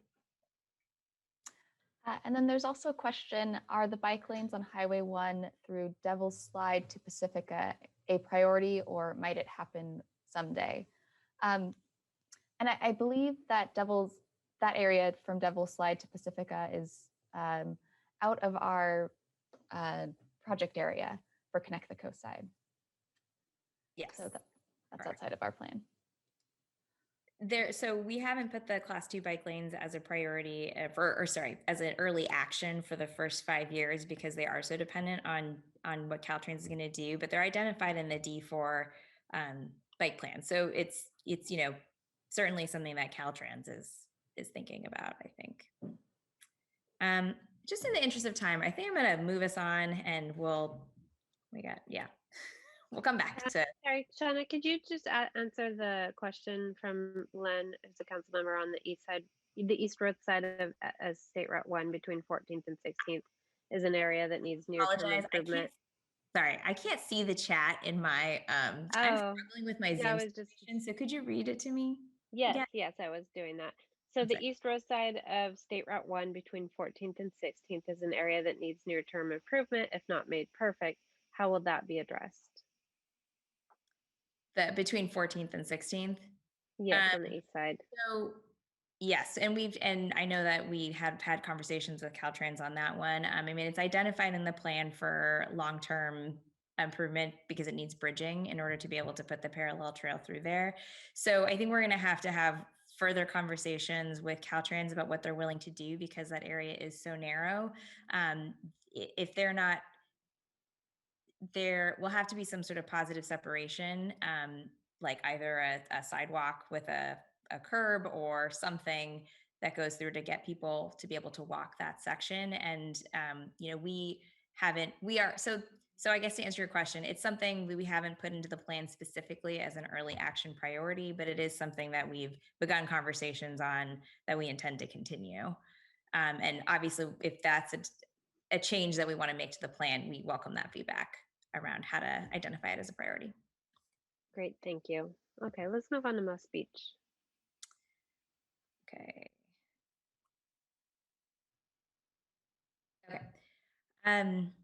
So in Moss Beach, the proposed projects are also intended to create safer conditions and connections for all roadway users, while also supporting some future travel demand. So similar to Montera, the plan recommends the fringe and village. So this is the fringe, and this is the village Highway 1 shoulder treatments per the Highway 1 Safety and Mobility Study. Bike lanes along Highway 1. And in Moss Beach, the parallel trail will largely be a separated path along Highway 1 with a transition to a line along Carlos Street with a small section of sidewalk and shared bike route.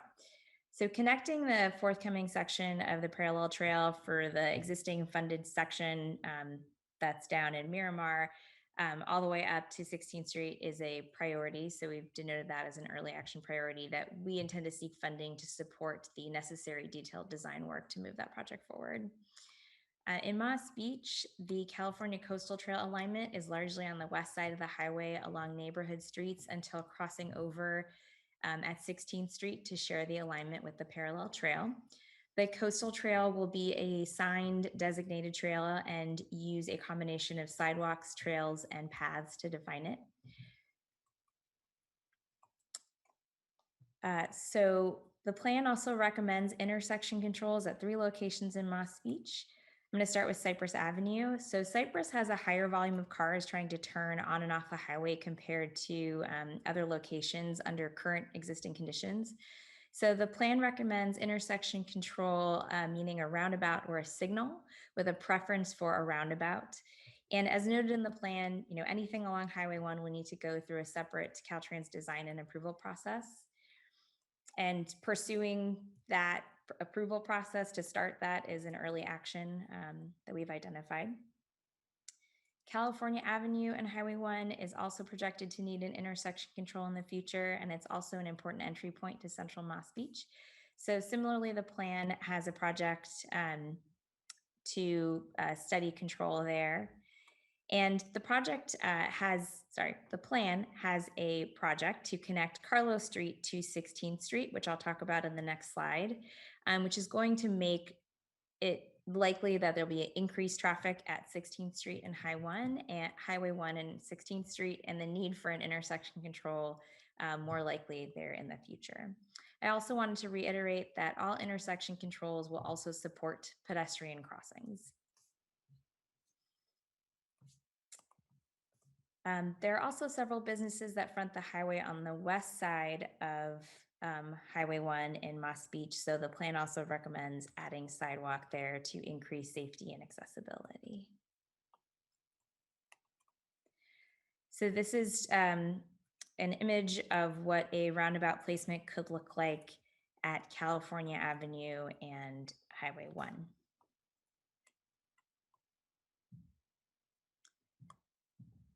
So moving on, the intersection of Carlos Street and Highway 1 has a conflicting turn lane on the Highway 1 and poor sight distance for people turning from Carlos Street on and off the highway, putting them at a higher risk for a collision with highway traffic. So the plan proposes connecting Carlos Street directly to 16th Street, which has a recommended intersection control and better visibility conditions. So we have a priority early action to study if this is feasible to do. There is also a recommended overcrossing of the highway connecting the parallel trail along Carlos Street to the west side of the highway. And this location was chosen due to the different grades. Carlos is much higher than the highway, so it'll make it a lot more feasible to put the crossing in with the required ADA accessible ramp that will be needed. The plan also recommends improvements to the existing marked crossing of Highway 1 at Virginia Avenue, which has ongoing work led by Caltrans. There are some known environmental constraints to implementing the parallel trail in Central Moss Beach due to the presence of an endangered species between the highway and Carlos Street. So the plan recommends putting the parallel trail alongside Carlos to avoid that habitat. And in order to do so, in order to do that, and assuming that the intersection control at California will also be in place, Carlos Street will need to be reoriented to one way, and the project will add marked parking spaces and complete a section of missing sidewalk in Central Moss Beach on Carlos. The plan also recommends completing the sidewalk gaps to connect to a bus stop at Etheldor and California and connecting cyclists from the neighborhood into Central Moss Beach. So this is an image of the existing gravel road that connects northern Carlos Street to the intersection of 16th Street and Highway 1. And the second photo is just an example of a bicycle and pedestrian overcrossing over a large highway. Connect the Coast Side recommends upgrading bus stops throughout the Midcoast to address accessibility. We heard a lot about the challenges in accessing bus stops. So in addition to, so that's a recommendation for all stops on the Midcoast. In addition to wayfinding signage and the side street stop signs that I described earlier. We also received a lot of stakeholder input on the need for better accommodation for people walking and biking on Cypress and Airport. So the plan recommends a shared bikeway with trail on one side of Cypress, connecting to a dedicated bicycle and pedestrian path on Airport Street. However, we know that that proposal needs more vetting and study, and so an early action priority for us is to seek funding to do that. And then lastly, adding short-term bicycle parking at key destinations like Fitzgerald Marine Reserve is an early action priority. This is just an example of a bus stop with a bench and trash receptacle and a boarding area that is accessible for those using a wheelchair. So are there any questions, Katie, that are clarifying questions? Yeah, so we have a few. So there was one about the county connecting with Cabrillo Unified School District on demographics and school sites. And I will say that, you know, we have worked pretty closely with the school district. We've been working with their Safe Routes to School coordinator, Carlene Foldenhauer, on some of our Safe Routes to School, on all of our Safe Routes to School recommendations. And Strawn Patridge has also been very helpful with outreach. So it is something we have connected up with them on. All right, so another question. Let's see, there was a comment about there's no room for the coastal trail to stay on the west side all the way to 16th Street. And I think the coastal trail will go off away from Highway 1 at that point. I think there's kind of an access road next to Highway 1 that the county owns the land for, and I think that's where it would go, and so that's how it would be fit in at this point. Let's see, there's also a comment that the map of Moss Beach does not show where the coastal trail goes after Airport and Cypress Street. I believe that's right. There is a little area that got cut off so that we could kind of zoom in a bit more onto the maps. We do have a full alignment of the coastal trail in the plan, but I could also try to resize the maps to make sure we're showing more of the coastal trail in the future. And I could try to send a file right now that shows that. There was also a question about what if the visitor traffic keeps up? You know, have we thought of that scenario? So, I mean, I would say with that, you know, traffic is of course an issue, and I think a lot of the recommendations that we're proposing, you know, improvements for walking and biking and riding transit are meant to offer an alternative to, you know, vehicle travel and hopefully alleviate some of the pressure of traffic in that way. And so we're really trying to balance all the different kind of needs of the coast side, you know, not widening the highway, but still alleviating traffic. And that's that's what we're trying our best to do. Yeah, thanks, Um, Katie. Oh, sorry.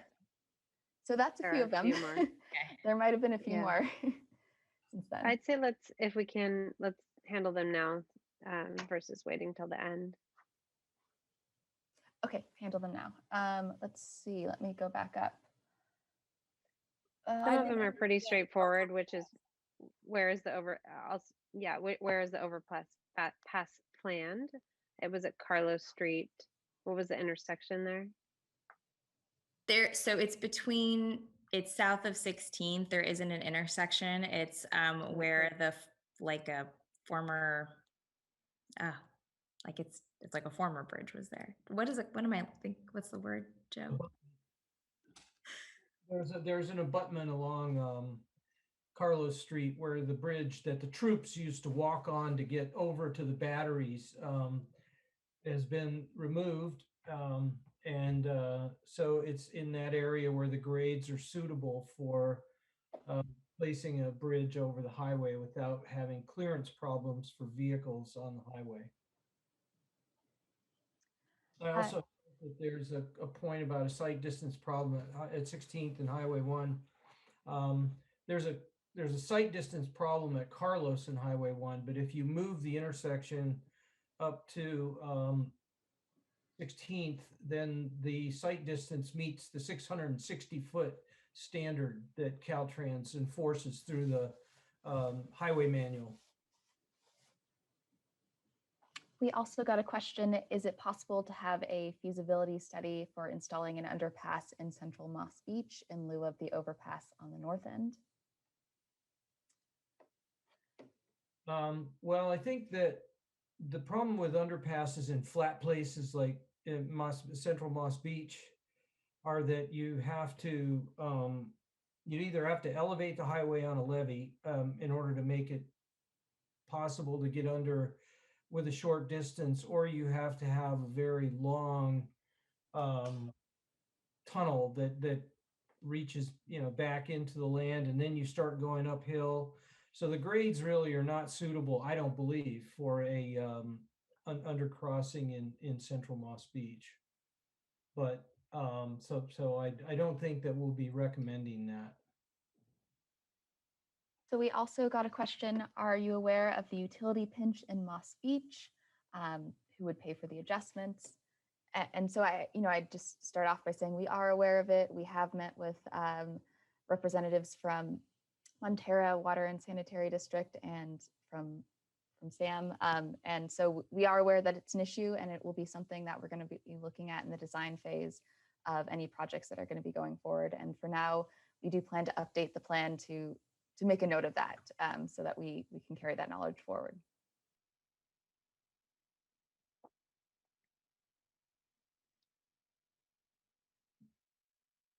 All right, and then we have another one.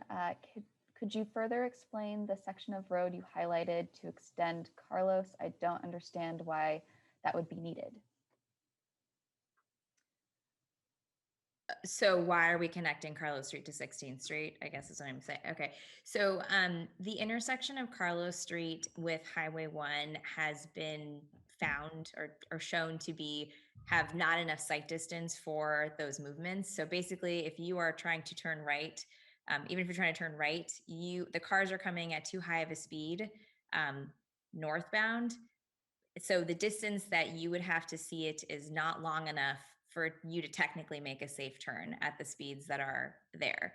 And then you should really not be making a left turn, probably for the same reason, but there's also a conflicting left turn lane there on Highway 1. So if you're trying to turn left into Carlos Street, there's actually also a turn lane to turn into the Montera Water and Sewer District in the same area. So you could very easily have safety conflicts at that location. So the intention of connecting Carlos Street to 16th Street is to address that safety concern so that we don't have issues there. And also that'll help us with the connection for the coastal trail to get on and for people to walk safely, continuing on their path north for the parallel trail.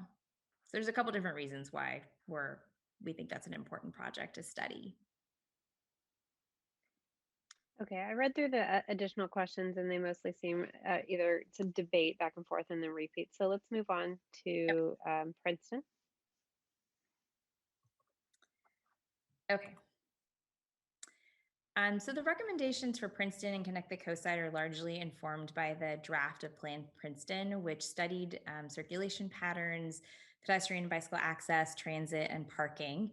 And Connect the Coastside recommends a new crossing at Capistrano Road North, which would connect to a trail. And this recommendation comes from the Highway 1 Safety and Mobility Study. In addition to improvements at Capistrano Road South to make that intersection safer for people walking and biking. Capistrano Road would be designated as a Class 3 shared bikeway with widened shoulders where feasible. And as described earlier, the Airport Street and Cypress Avenue bikeway study would recommend final improvements to connect Princeton to Moss Beach. And lastly, we heard a lot of challenges around parking, and that was something that was noted in Plan Princeton as well, the draft, and especially around visitor parking. So completing a detailed parking study that looks holistically at Princeton and El Granada to ensure that existing parking is better utilized and future parking is planned along with future parking strategies is an early action priority for us to seek funding to do that study. So this is just an example. It's a draft mock-up of what improvements at Capistrano Road South could look like. They include high visibility marked crossings to make pedestrians more visible, advanced stop bars, which are the lines just in front of the crossing so that cars will stop prior to the crosswalk. There are some refuge islands and a pork chop island, which are intended to create spaces for people walking, shortening the crossing distance and creating a space for them to stop in case they can't make it across, what is this, 5 or 6 lanes of travel at once. And gateway treatments to alert drivers that they are entering a community and to sort of encourage safer behaviors.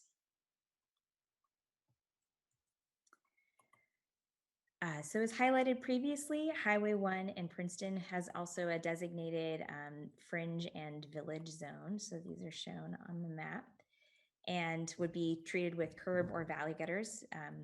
The extents are based on the Highway 1 Safety and Mobility Study. The parallel trail will continue on the east side of Highway 1, separated from car traffic. And again, furthering implementation of that is an early action priority for us. The plan also recommends bike lanes along Highway 1 and bike parking and wayfinding signage. And lastly, this is the recommended coastal trail alignment, which is along, along several existing trails.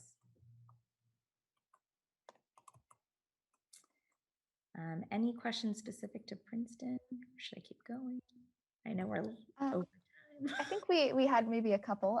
So will the Capistrano North Road crossing include lights? I believe that in the plan right now, we say flashing beacons and signage at a number of crosswalks, including that one. Yes, I mean, all highway crossings that are uncontrolled, meaning that there's no signal or anything like that to stop traffic already would need additional treatment. And as part of and right now the plan recommends a general statement around overhead flashing beacons or rectangular rapid flashing beacons, signage, and pavement markings. We would have to work on the detailed design. There are a lot more recommendations, for example, in the Highway 1 Safety and Mobility Study around additional infrastructure to help make uncontrolled crossings safer. Those would be evaluated at that time. In terms of roadway lighting, that's also something that we'd have to work with Caltrains on about whether that would be necessary as part of the design of any uncontrolled crossings. And then one more quickly, is there a plan to improve restroom access at parking areas? And I don't believe Connect the Coastside right now has any sort of plan to improve restrooms. Connect the Coastside does not address that right now. Okay, I am going to move on to El Granada. So again, the Connect the Coast Side recommends the village treatment, bike lanes, and multimodal parallel trail along Highway 1. This section of the trail would connect to the section of the parallel trail that's been funded that Lena talked about earlier in the meeting. So construction slated to start this summer at Coronado.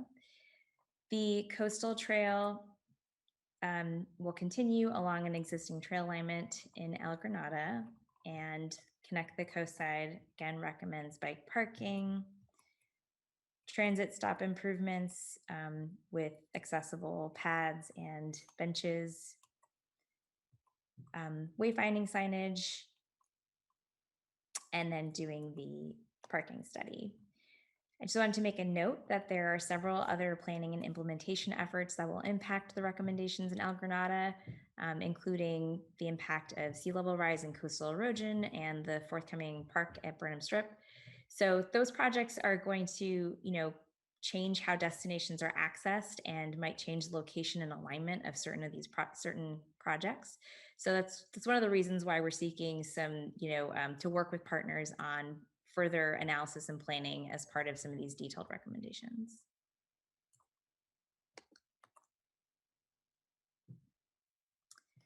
So we heard from stakeholders that continuous walking and biking infrastructure was really important to get students to school. And in particular in El Granada, the intersection of Avenue Alhambra and Coronado Street poses a challenge for students. So the plan recommends engaging in a safe routes to school planning effort to confirm the location and type of improvements that are recommended in Connect the Coast Side, which are currently slated as high visibility crosswalks, signage, advanced stop bars, curb ramps, and completing sidewalk and bikeway gaps. The plan also recommends implementation of at least one Highway 1 crossing, given the many popular destinations on the west side of the highway and the fact that people are parking on the east side of the highway. It's about a mile between Coronado and Capistrano, the two signalized intersections in this area. And at Coronado and Highway 1, the plan recommends completing the crossings with markings on all legs of the intersection and adding pedestrian signal heads and audible signal heads so that people know how much time they have left to cross the highway.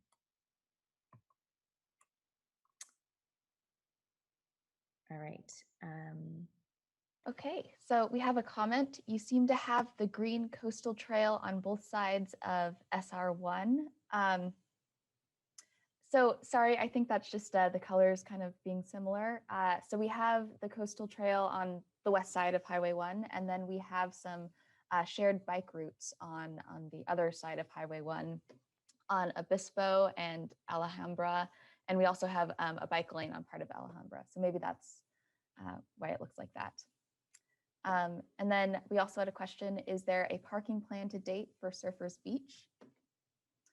And that's something that we're proposing further study for due to the complicated nature of the area and also the fact that there's going to be a park there pretty soon that will be coming in. Okay. All right. And last but not least. So in Miramar, the plan recommends continuing the village treatment and bike lanes on Highway 1 and the multimodal parallel trail implementation. The plan recommends completing the missing side street stop sign at Furtado Lane and adding 2 crossings of Highway 1, one at Medio Avenue and the other at Murata Road, to connect to the existing bus stops. The coastal trail is, along existing trails in this area, and the alignment exists already. And the county is working to replace the Murata Road Bridge to ensure continuous trail connections. And in the plan, we discussed the need again for consideration of longer term realignment of the coastal trail due to sea level rise and coastal erosion, and call for a separate planning effort specifically around that. And lastly, the plan calls for bike parking, like at the Magellan Trailhead, and also improvements to bus stops. Any Miramar specific questions? Well, let's see. We had one more. Will there be sidewalks added to Coronado crosswalks to east of Highway 1? The plan does not have that right now because the trail connection is right there. So that was really the intention. I think that's a comment that can be sent to us. All right, let's see. We also have another one. What about moving Highway 1 inland? Isn't that likely needed during the timeframe of this implementation? So well, we call for there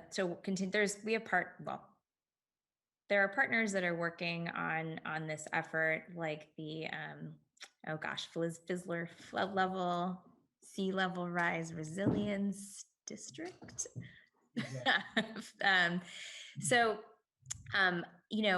Our early action priorities for the next 5 years, I think that we certainly want to seek the planning, continuing to work with those partners on the planning effort.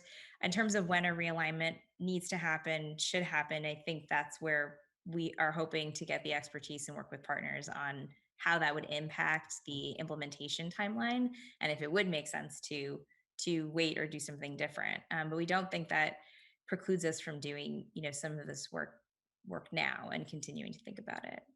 I don't know, Joe, if you wanted to add anything based on your work with. Thanks, Shonda. Just a little bit. I want to point out that Caltrans got a permit to put the riprap in the ocean at Surfers Beach from the California Coastal Commission.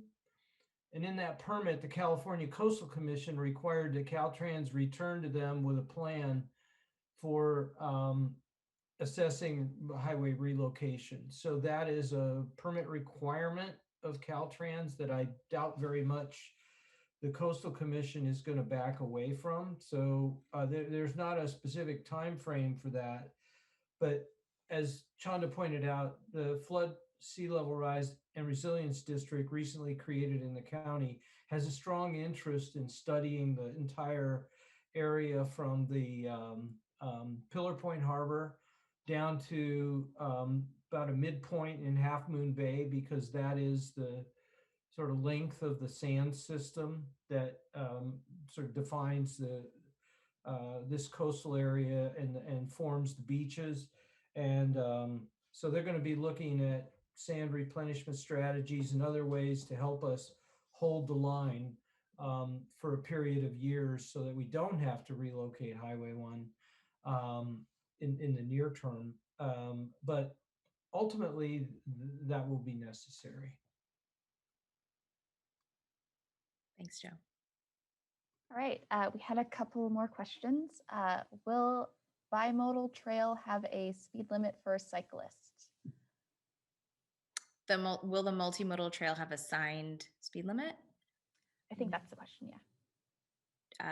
Typically, bike paths do not have signed speed limits for cyclists, so I don't believe so. But I think that would be something that would come out in the detailed design. But go ahead, Joe, that you were going to say. I just wanted to point out that generally speaking, faster moving cyclists are going to want to use the highway bike lanes rather than the parallel trail. So the parallel trail is envisioned as a mixed traffic trail, slower speed. And I don't know that you can entirely eliminate the problem of speeding cyclists anywhere. They certainly are a problem. But I think that by providing a high-speed alternative on the highway, you can really siphon a lot of those cyclists off to that environment. And I'll just add briefly that with the advent of e-bikes and other sort of in between motorcycles and motorized bicycles, it's kind of changing the thinking around what's needed and to create safe spaces that are for all ages and abilities, cyclists and particularly children and older adults that are not using e-bikes. So I think that's something that research is still coming out on and the design community is still figuring out. So it's a good comment. Yeah, we have kind of a comment in a similar vein or question. Will there be bike lanes clarified on the coastal trail to minimize the probability for pedestrian bike collisions? we also had a comment that electric bikes are all over the trails. So I think that's a bit of a theme we're hearing.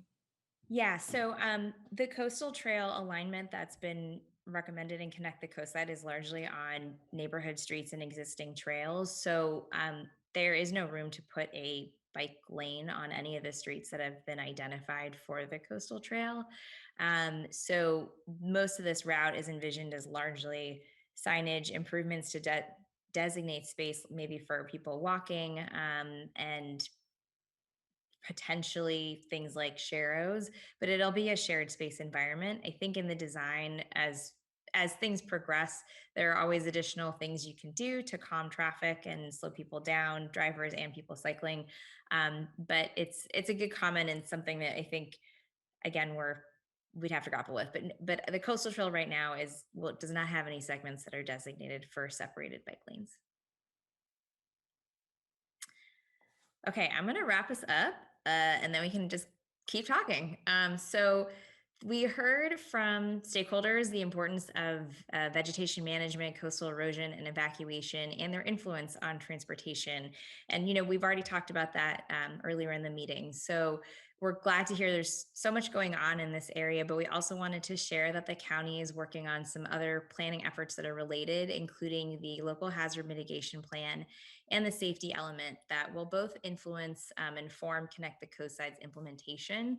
And both of these efforts are going to include policies and programs that go far beyond transportation to address hazards and safety. And these plans are required by state law, and the county expects to complete both of these planning efforts within about 18 months. So moving on a fast timeline. And so just to wrap up, this is our draft timeline. We hope to start updating the plan beginning next month and publish a final draft with environmental documentation in May. We will plan to come back to the MCC, Half Moon Bay, and Planning Commission in May and June, and hopefully go to the board for approval and consideration in July. And with that, thanks for hanging in there.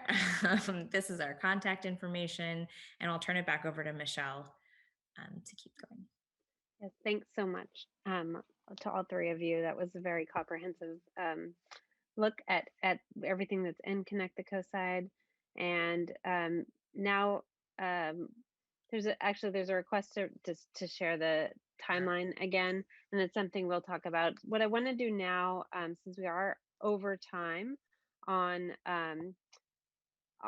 this, is try to, and everyone's had a pretty good chance to share their questions and comments in the chat. I want to just quickly go around to council members to see if there are any additional clarifying questions, but no comments at this point in time.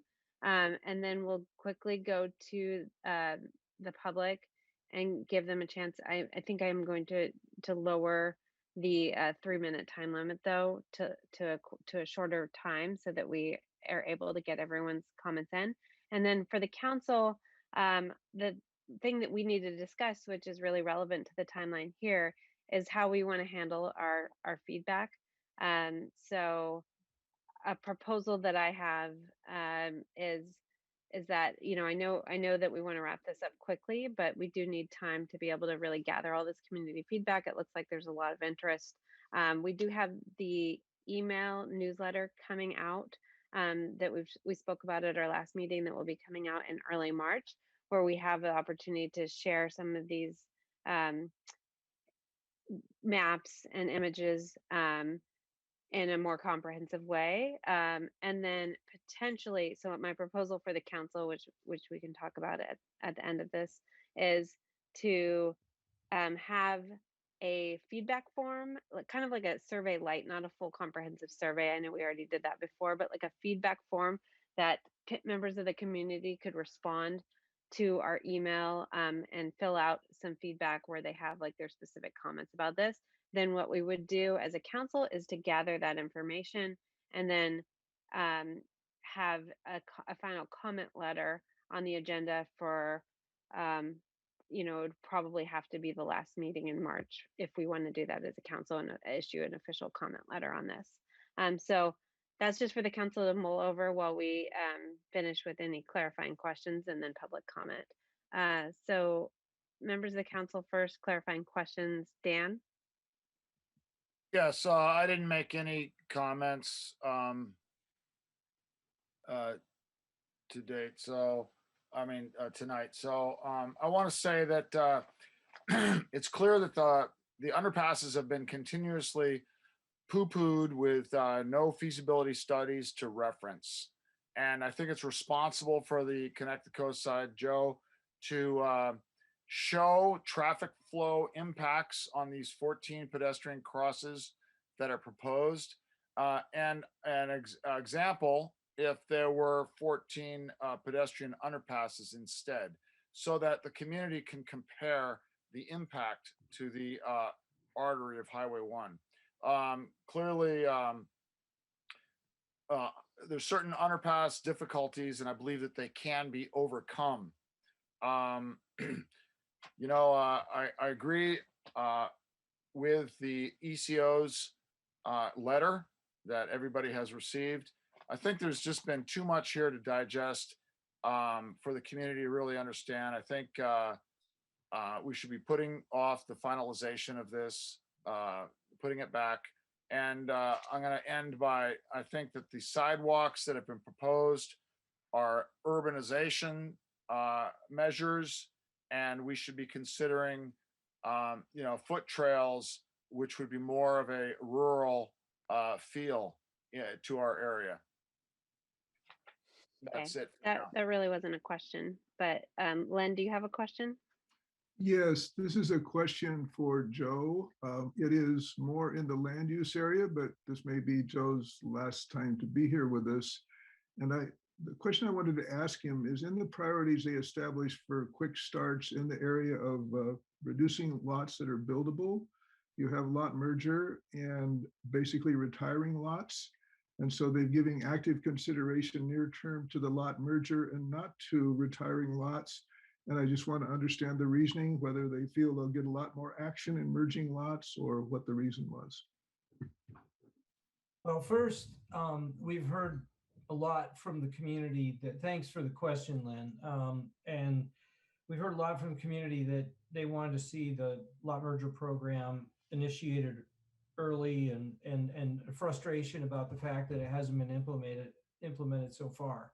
So that's one of the reasons that we prioritized it. And second, we do believe that it will yield a more significant reduction in development potential in a short period of time as compared to a lot retirement program, which relies on the flow of subdivision applications into our office, and those tend to come in at a much slower pace. And then finally, we just have staffing limitations. We feel that the list of things that we've prioritized so far is very ambitious, and that will be challenging to do more than that in the early going. But that's our line of thinking so far, and Sean, Katie may want to add on to that. Is it possible that with the more intense interest in wildfires, that there may be opportunities to retire lots because they're in a wildfire danger area? That's a good question. We, you know, the state keeps promising us that they're going to produce new FRAP maps, which are the Fire Risk Assessment Program maps, and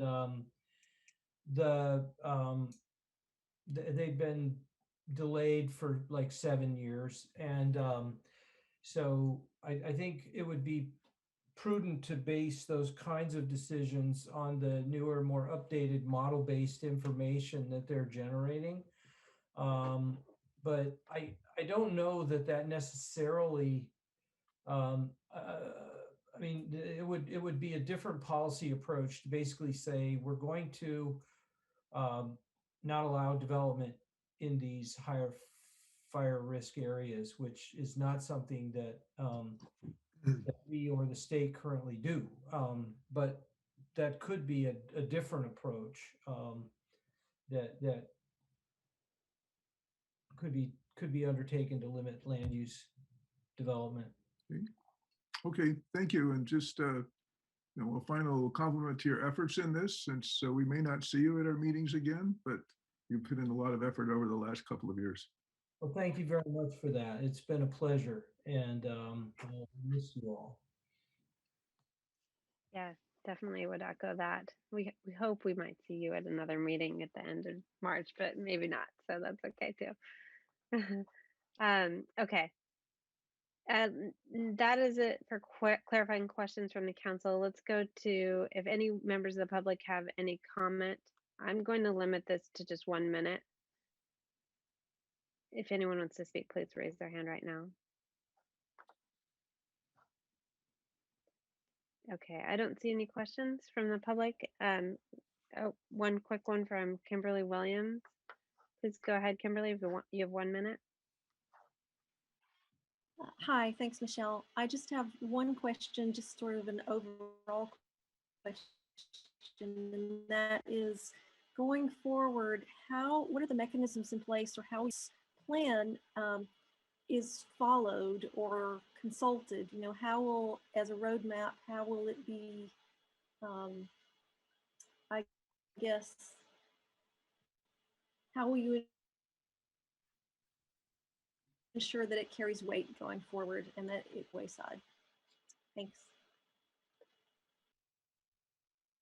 So I can start, and then Joe and Katie, please add in. So, we have included an implementation action to continue monitoring the plan and reporting to the Board of Supervisors every 5 years.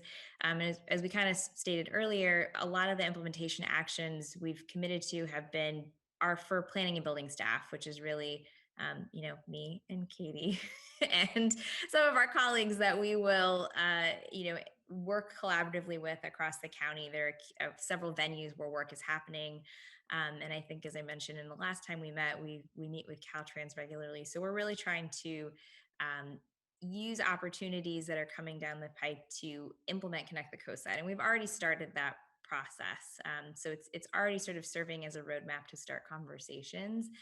I think that, our goal here is to use this as our guide and make sure we're reporting regularly to the public on our process and progress so that you can hold us accountable. Okay, great. Good question. Good answer. Okay, looks like Sid Young. Please go ahead. You have 1 minute. Thank you. I have a quick question. I know Joe said that they have their traffic study from 2017, but there's going to be more significant things going online pretty soon. Already Quarry Park, they're going to put in a bump track, and that'll draw visitors from all over the area. And of course, the county announced yesterday at the supervisors meeting, they're going ahead with Tanitas Creek Park, which has a 60 parking place thing. So that's going to be drawing more traffic, and it's going to be a beautiful park. So it'll probably be bringing a lot of people down the coast. So when can you guys promise to have a new updated traffic count? Because it's already 2021, and the way this thing has been going, it's not going to happen anytime soon.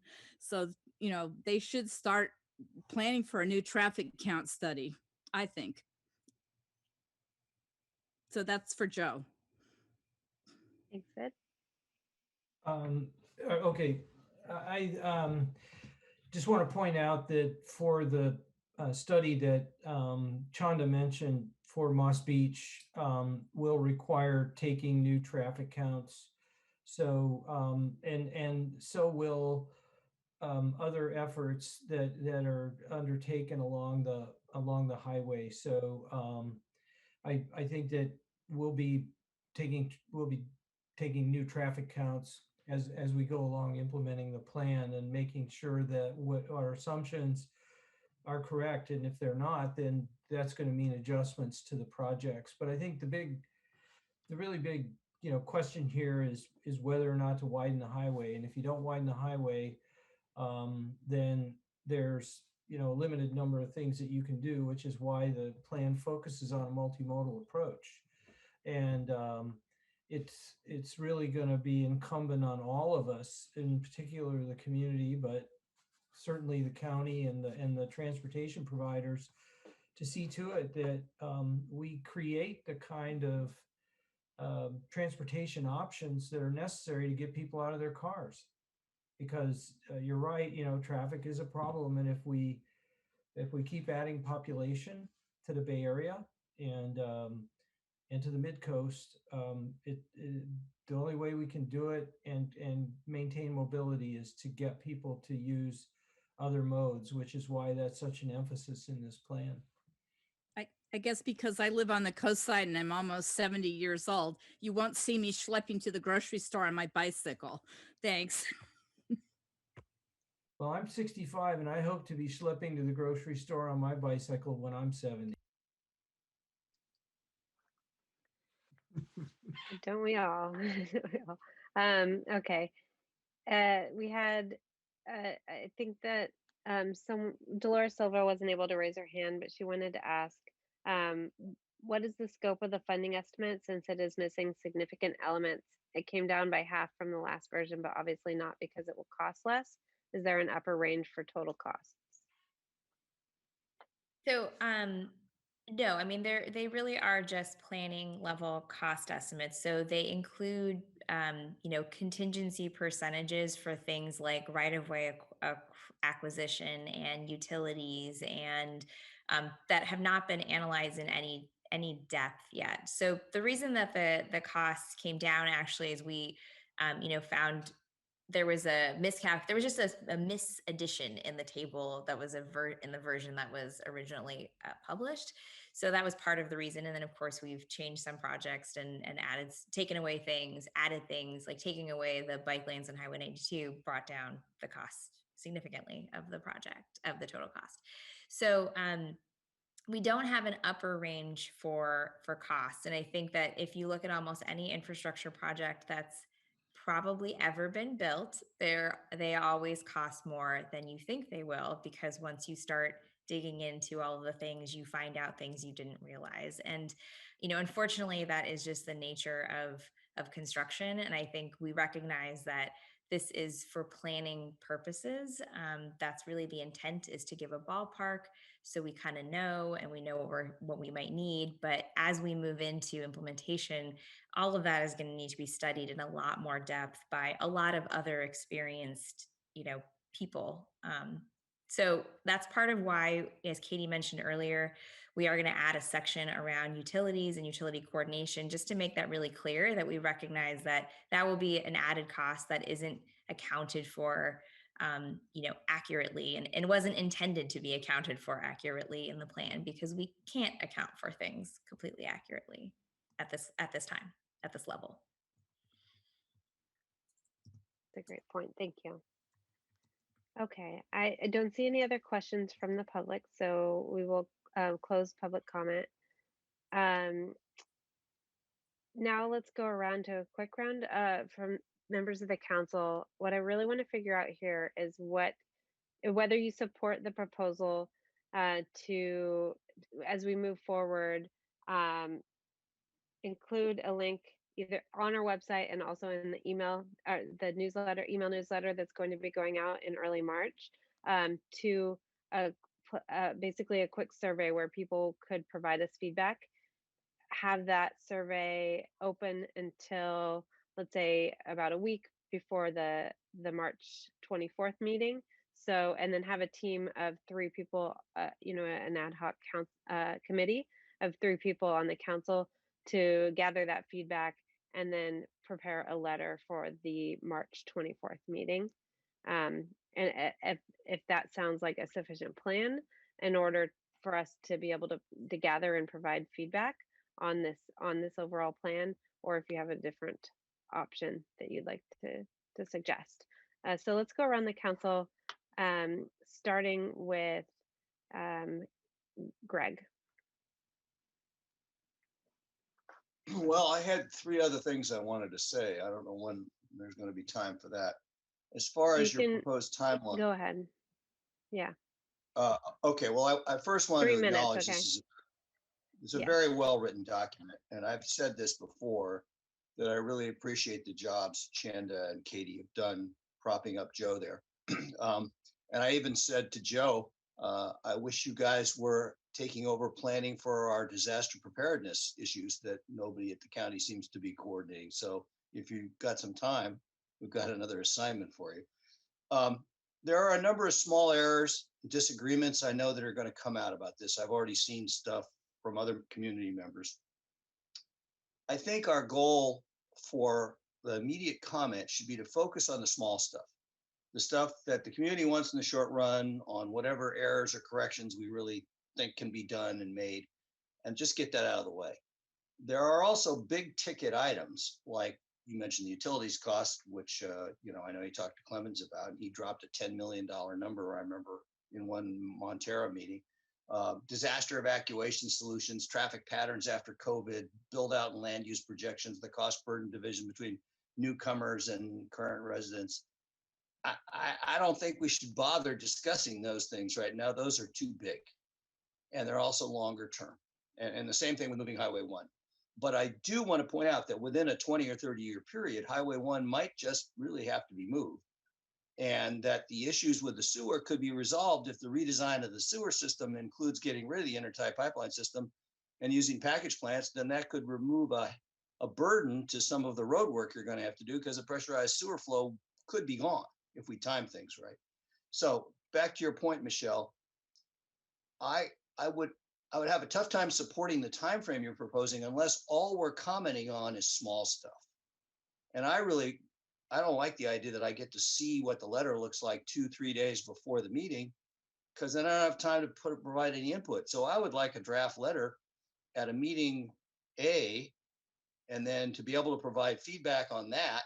And then the subcommittee can go off and finalize another one. Because when we try and do a letter the first time, it's just too much of a mess. There's got to be 2-stage development of a letter, in my opinion.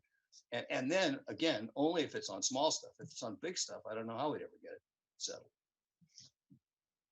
Thank you for that. Your point is taken. I will point out that, originally we were asked to provide feedback by the end of February, and my proposal is extending that to the end of March. So that would be extending it even beyond, unless we went ahead with a letter at the next meeting. If we feel like we're ready to do that, that's an option as well. Okay, let's go around to other members of the council. Next, Claire. I could support what you're proposing, Michelle. I also agree on one point with Greg, which is we don't want to go around and reinvent the wheel about all the comments that have already been made about everything. And maybe we should put a specific focus on this particular last feedback, and small things might be the way to focus. But in general, I support it. And Joe, whenever we've looked at any of these things, I always think of you being there. It's going to be very strange without you here, but I hope you do well. Thank you, Claire. I appreciate that. Thank you. Yeah. Okay, next, Dan, please. Yeah. So everything that's been discussed tonight, is going to result in major impacts to the overall community. I think there's a lot of holes in the process. I think that we need to really start with good education on the options to the community, and then do a survey after that from the community as to which direction they want to go. I think it's clear to everybody here tonight that the majority of the community is not even paying attention right now.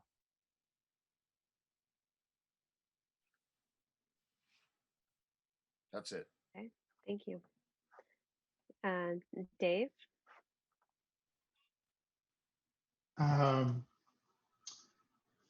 I think to a large extent, I agree with Greg. I would say that if we see things in our earlier letters that we believe were not addressed, and there are probably a few things in there, it's worth reiterating them. And if we see some of these new changes that we think are not good for the mid-coast, we should comment on them.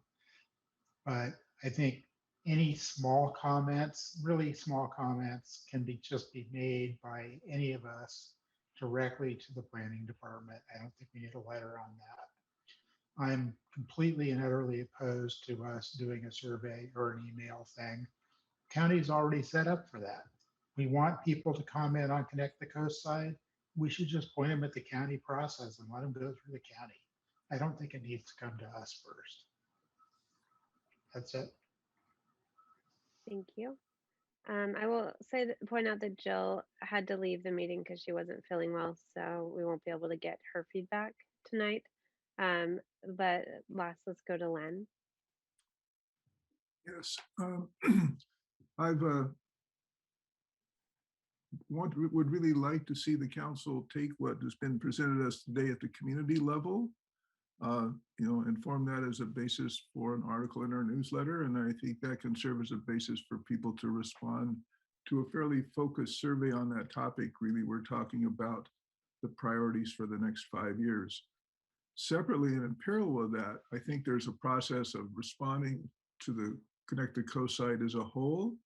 One type of approach is the one that Dave just spoke to, which each council member can digest it himself and put those comments forward. We've had a lot put before us, and I think that's a legitimate approach to take as well. We could also have a group working specifically on a letter, which would take their conversation to decide how to focus on that. So, and I see that as separate from a survey that's trying to identify 5-year priorities from the materials we were given here today. Okay. So I feel like there are a lot of varying opinions, both in terms of whether we should do a survey or not, and whether we should bring a letter to the next meeting or wait to give more of an opportunity time for feedback and then push that on. So I guess what I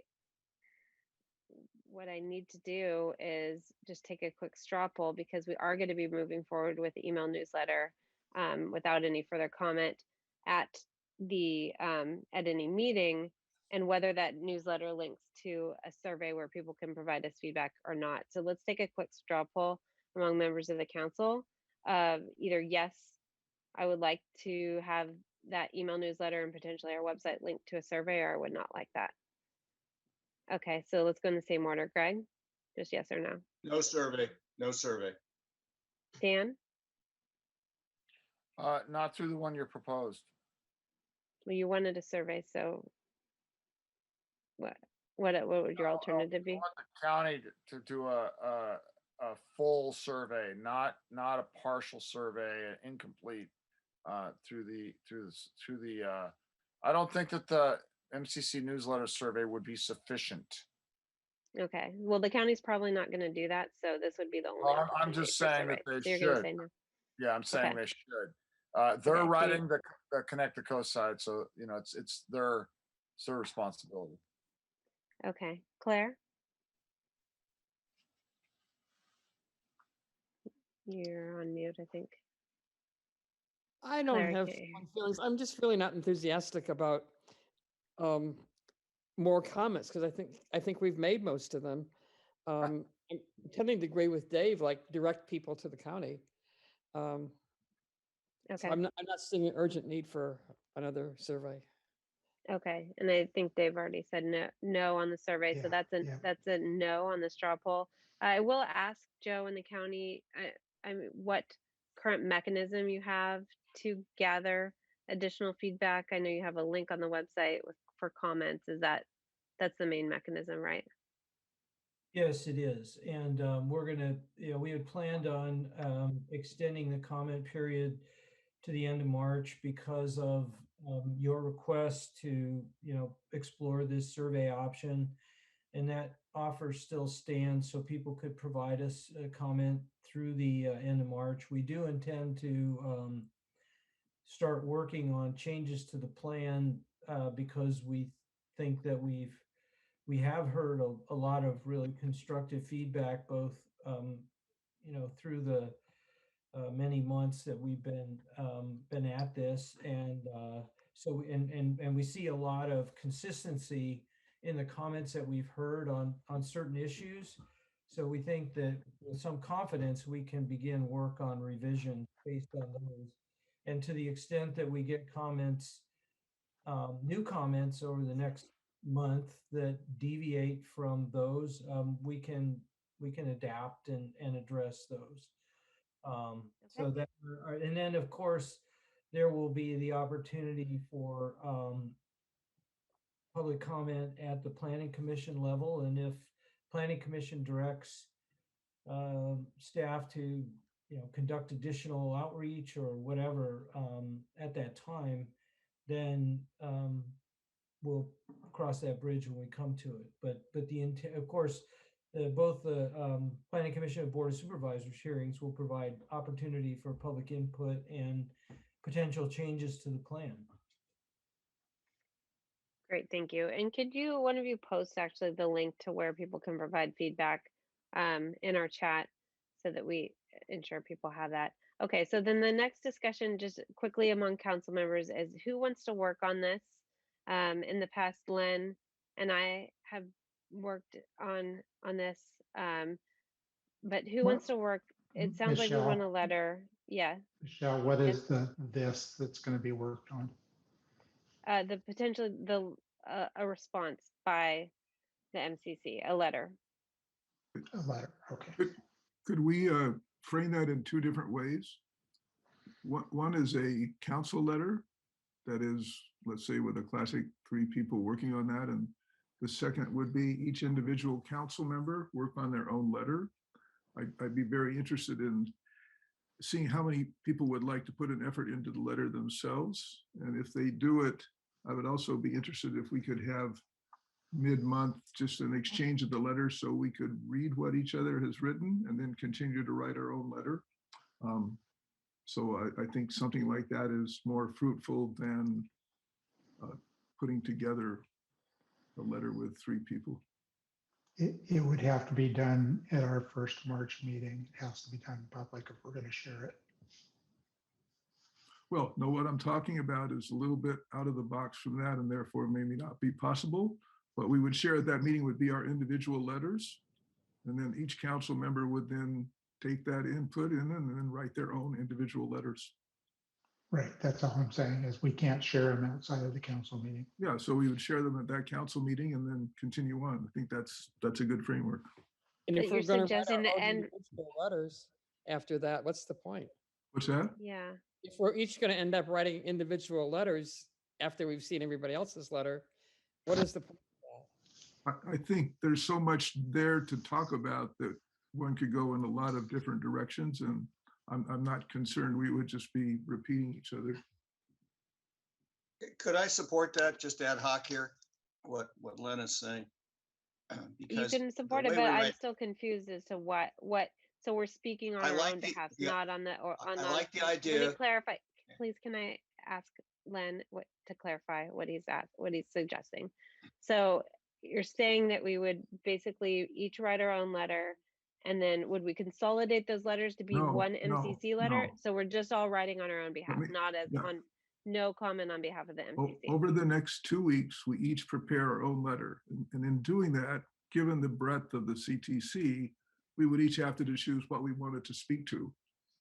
We then bring those letters to the next council meeting and share them. Each person could review it, even ask questions or answer it. And then each council member would leave that meeting and prepare their final letter, which they would send in.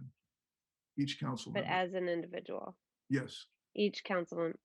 As Dave points out, our meeting would be to share those things publicly, even get I further understand input. that. Okay. Okay. I feel personally, I'll speak first and we can go around. I feel like that sort of weakens our overall position on, I mean, obviously there are a lot of various aspects, which I think that we've all kind of spoken on, and the team that's prepared the Connected Coastside Plan has heard those.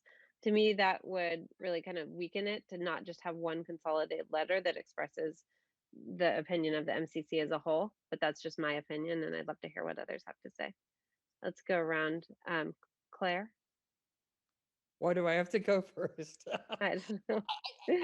I I just see you cannot first. see the Your topic. name starts with C.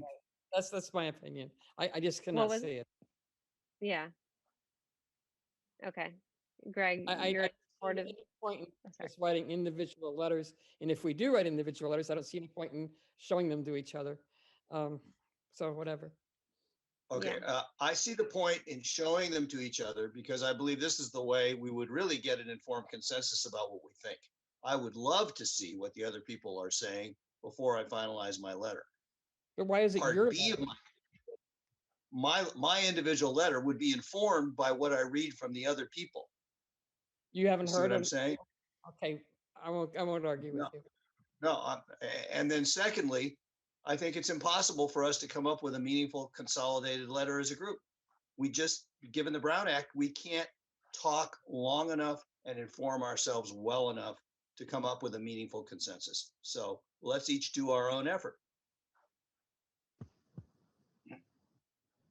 Dave, what do you think about this proposal? So I don't like I'm fine with any or all of us writing individual letters. I don't think we should take a council meeting up to go over them and then go away and do other individual letters. One thing that I'm still a little concerned about is what this letter would cover. Is it going to be big issues, or is it going to be, this is wrong, that's wrong, you missed this is spelled wrong? I would say that if it's not covering something significant, then we shouldn't bother to write the letter at all as the council. We've had a lot of public comment on this at MCC meetings.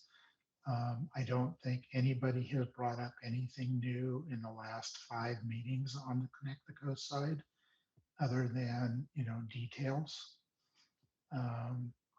So unless we see something as a council that we think is really significant to the community, that the planning commission, the planning team has not yet heard, that there's no real need to write a letter and no great benefit. I do think that we could conceivably come up with that, but we need to come up with it, at least the general direction tonight, so it doesn't come back to us March 14th and then we go, oh no, that's not going to cover what needs to be covered. Yeah, agreed. Dan, we haven't heard from you yet on this. Yeah, I think that Greg has really been very well covering this. I agree with what he's saying, and I think that essentially, I think that even if it's 7 separate letters, it's going to be stronger than one weak letter. Each community, each council member can learn a little bit better once reading everybody else's concerns, and then decide how they want to focus their final letter. So we have 3 people for this proposal and 3 against, and Jill's unfortunately not here. So be it. I mean, I think that we will. So let me ask one last question. If we do a consolidated effort, does anyone have interest in being a part of that? I know Len already does. Like if we were to do a consolidated effort. I would be interested and willing to work on it if I know what it is we're working on. Yeah. So those 3 people would have to have their first meeting to address that. In that case, I'm not interested. How else would you propose to approach it? Either we as a council have a consensus right now on what we think the letter should cover, not the details, but the general aspects of it. Or I don't think we should bother. Dave, you have probably the most background of any current council member. What would you suggest?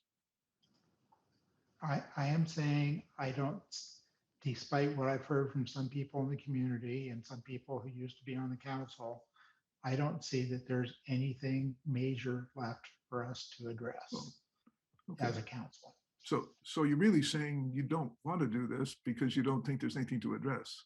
I'm happy to have people point out that I'm missing Oh. something, but So, that's my opinion to so far.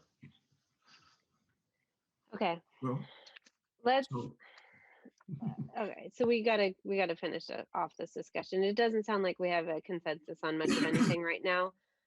So what I think we need to do is looking at in this, let's just talk about this in for future agendas, and I'll give you an idea of what else we have coming up, and then we'll talk about how this fits in. Yeah, Okay, so that we're gonna close it. Michelle, I did want to say one last thing. If there are Yes. 3 people who think a letter should be written, there's no reason they can't go off and write the letter and put it on the agenda. Yes. Agreed. I just don't think we have those 3 people. Okay, so let's close this. So that's the last item. I want to thank Joe, Shonda, and Katie for coming and spending so much time with us. And you'll be hearing from us in terms of what our next steps will be. The next item is going to be, so quickly, the minutes that were moved from the consent agenda should go onto the regular agenda. It's now getting very late, and I want to close this out quickly. I think it's going to be pretty quick.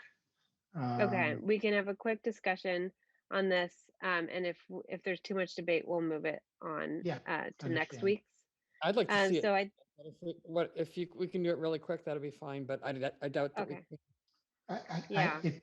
If this requires significant discussion, then I agree it needs to move to its own agenda item at the next meeting. So Okay, my reason for pulling those 3 items is they're not minutes. They're basically transcripts. It took me a couple of hours to go through them, and I found a number of minor things that I sent to Len. Nobody should have to spend that much time going through minutes. We should strive to have balance between listing the agenda item and the vote and having a full transcript of all of the discussion. And so I would vote against those 3 minutes I pulled because they are not short enough. I pulled that second set of minutes and I no longer have any objections to that. I was also quite concerned that having links to various places in the minutes was not helpful. My concept of minutes is that this should be something somebody in the future can pick up as a self-contained thing that they can look at quickly and not have to use other media to read it. I was concerned about the format as well. Okay. That's an issue. I also had concerns about the transcript, and I don't know. I was doing some research on what the proper format of minutes is, and it said it should be a summarization of what occurred, not full word for word. And so I also do not agree that there should be full transcript in there. I think that the auto transcript, especially, it's very beneficial, but it's also pretty prone to errors. And agree with Dave in terms of having to go through this and correct every single thing for errors is just too time consuming and too much of a requirement on the behalf of council members. We have a video recording, so anyone can go and watch that. I don't think that level of detail needs to be in the minutes. Personally, I don't have a problem with the links, other than I think that the format should not be with the full YouTube written out, but just a link highlighted that links to the section of YouTube. I think that part's actually kind of helpful. Anyone else? For them all, you'd see I changed that format. This has been something I've been working on over a period of several meetings. And basically, I think to your comment, Michelle, in reading the resource you gave, I would not do them the same way. I think they're appropriately referred to as documents that support the meeting, which is also an important part of the minutes per the document you shared with me, but it takes more work. So put in work to get it. And my basic consideration is looking at the meetings we ran through last year as we began to become familiar with Zoom and virtual meetings, and comparing those meetings to previous meetings and where we are. There's a lot more public discussion, a lot more interaction. And I feel a need to understand what's the best way to capture that in addition to the short summaries. So it's been an exploration for me. I not able to come here with a full statement about that. I don't have any objection to any of the comments raised, but I think it's worth continuing to consider, because I think we're sort of moved much more into more of a community town hall meeting some of the time. Some of the times we're debating particular items. So, but if either people want to take more time with it or they don't, I would probably still work with it in some form just to better understand it. Jill is not here to participate in this part of the conversation, so. Okay, I think we should just make this an agenda. We should have an agenda item at our next meeting on how to do minutes. And meanwhile, I will move we approve the minutes for the retreat, the January 23rd meeting, and not approve the other three. I second that. The question I would ask in doing that to everybody is then take a look at the transcript of Don's talk as opposed to the minutes form. They're both in the minutes you approved. Okay, before we do that, we do have to allow public comment for items on the regular agenda, and Kimberly Williams has a comment. So please go ahead, Kimberly. You have 1 minute. I'm sorry, I know this meeting's long. The minutes I tried to read through all of them, and most of the minutes are unintelligible. They are not accurate. Trying to read through even my own comments captured at that meeting made no sense. So I feel like a summary would be fine, but I think that if you do decide to post public minutes, they have to be accurate to some degree. And none of those minutes are accurate or public ready. So I'm concerned as a community member that I know you're all tired and you're doing a difficult job, but maybe you need to find ways to manage some of this so that the load is a little less and things are handled in smaller chunks, because these things are essential to your functioning as a council that represents all of us as a community. And having conversations about posting your own personal letters as opposed to a council letter, and posting minutes that are a shambles is very concerning to me. And I'm sorry to say that, but I would like you to put some thought into this and come up with a solution. And I'm happy to help with that if I can. Thank you. Okay. I'm going to move this then. So we do have the motion on the floor, on the table to approve the minutes from the retreat, and a second. So let's vote on that. Lynn, call the roll. Sure. This is item 3B from the consent agenda. I got you. Okay. Oh.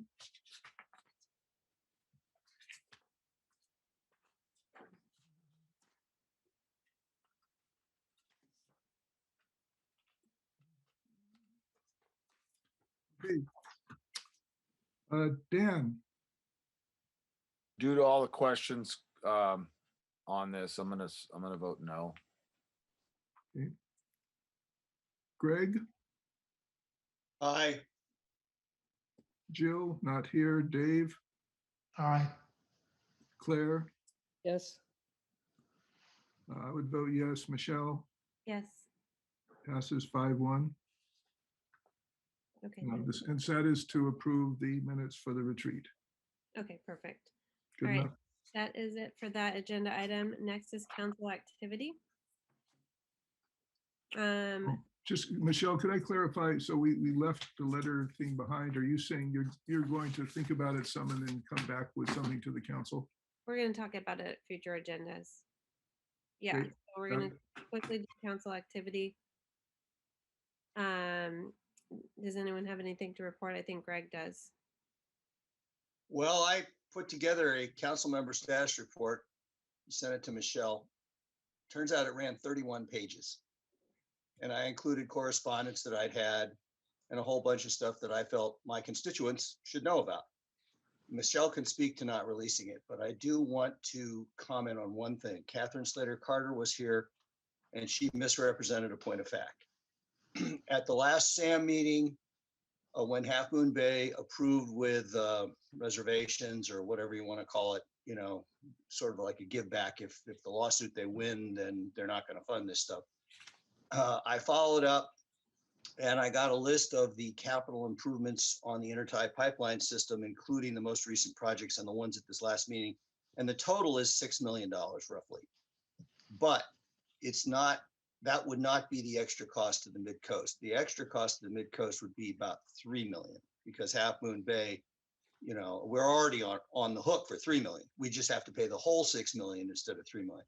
So as a point of fact, my research shows that there's 3 million there, plus there's a bunch of attorney's fees, which I think I could reasonably document over $1 million in cost between the three agencies.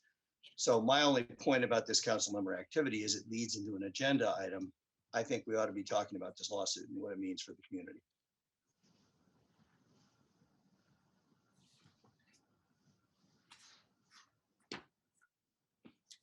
Sorry, I was muted.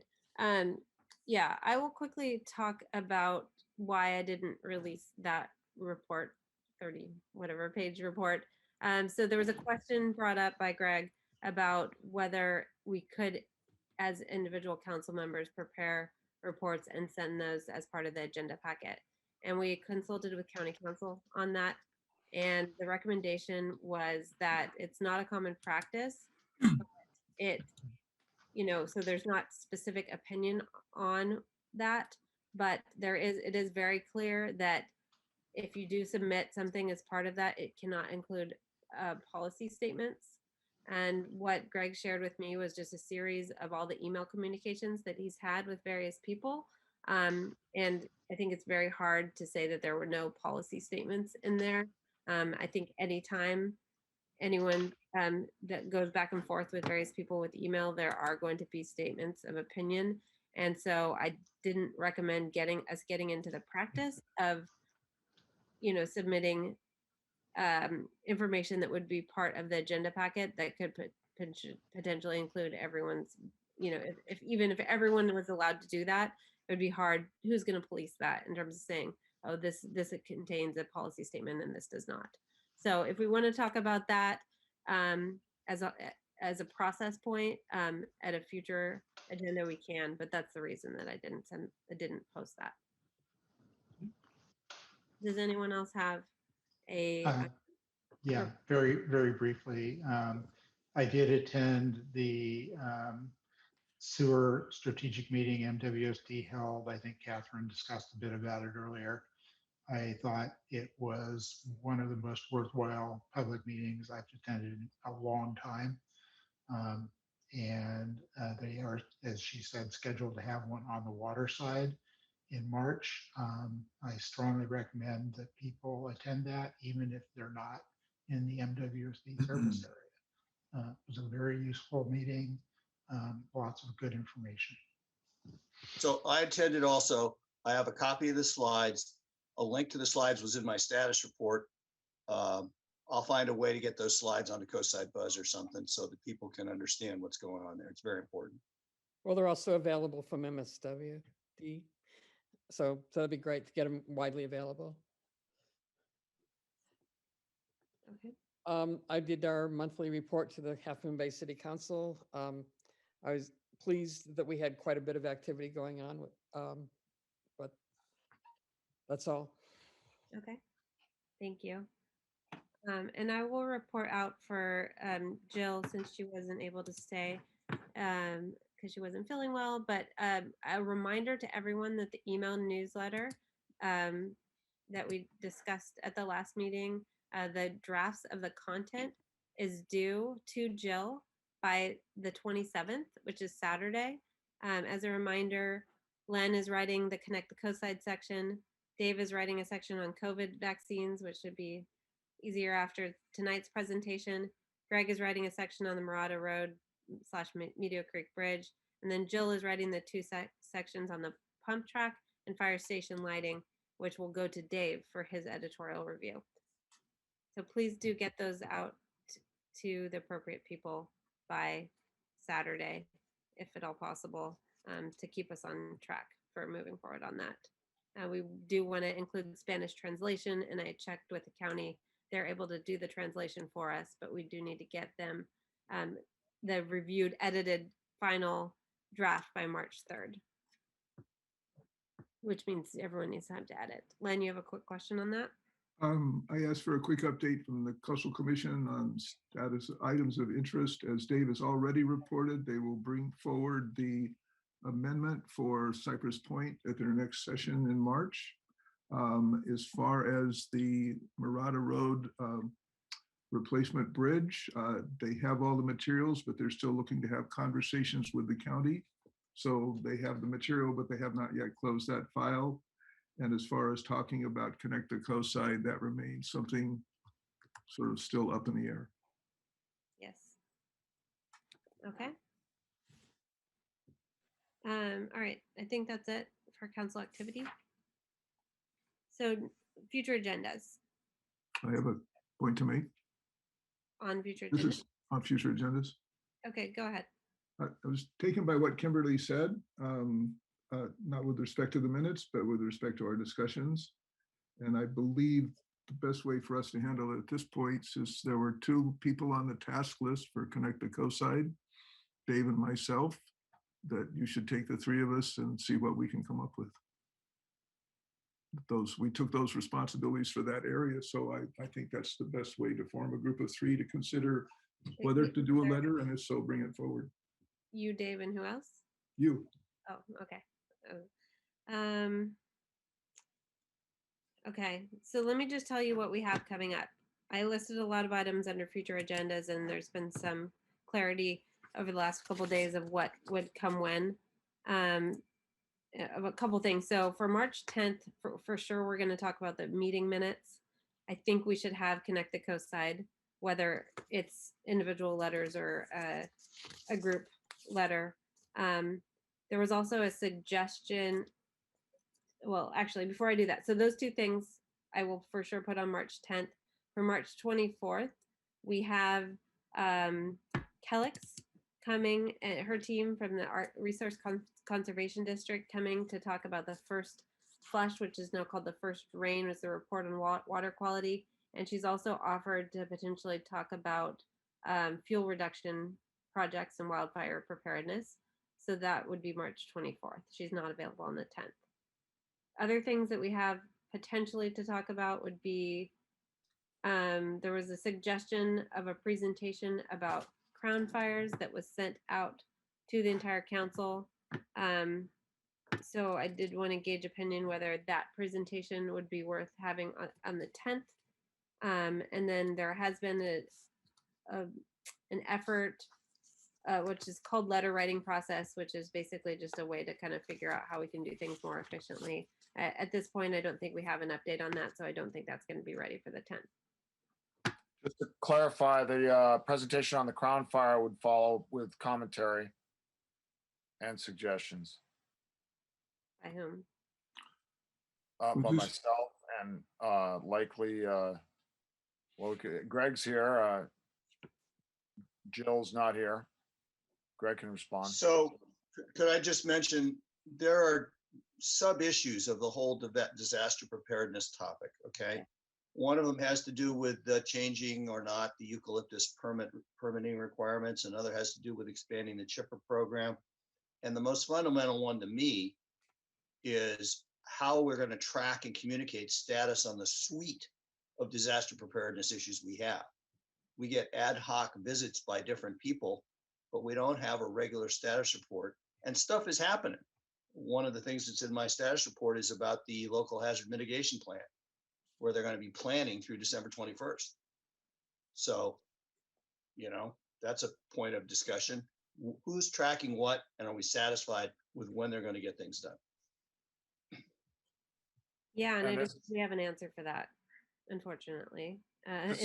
Like one person, there's not one person who's doing that.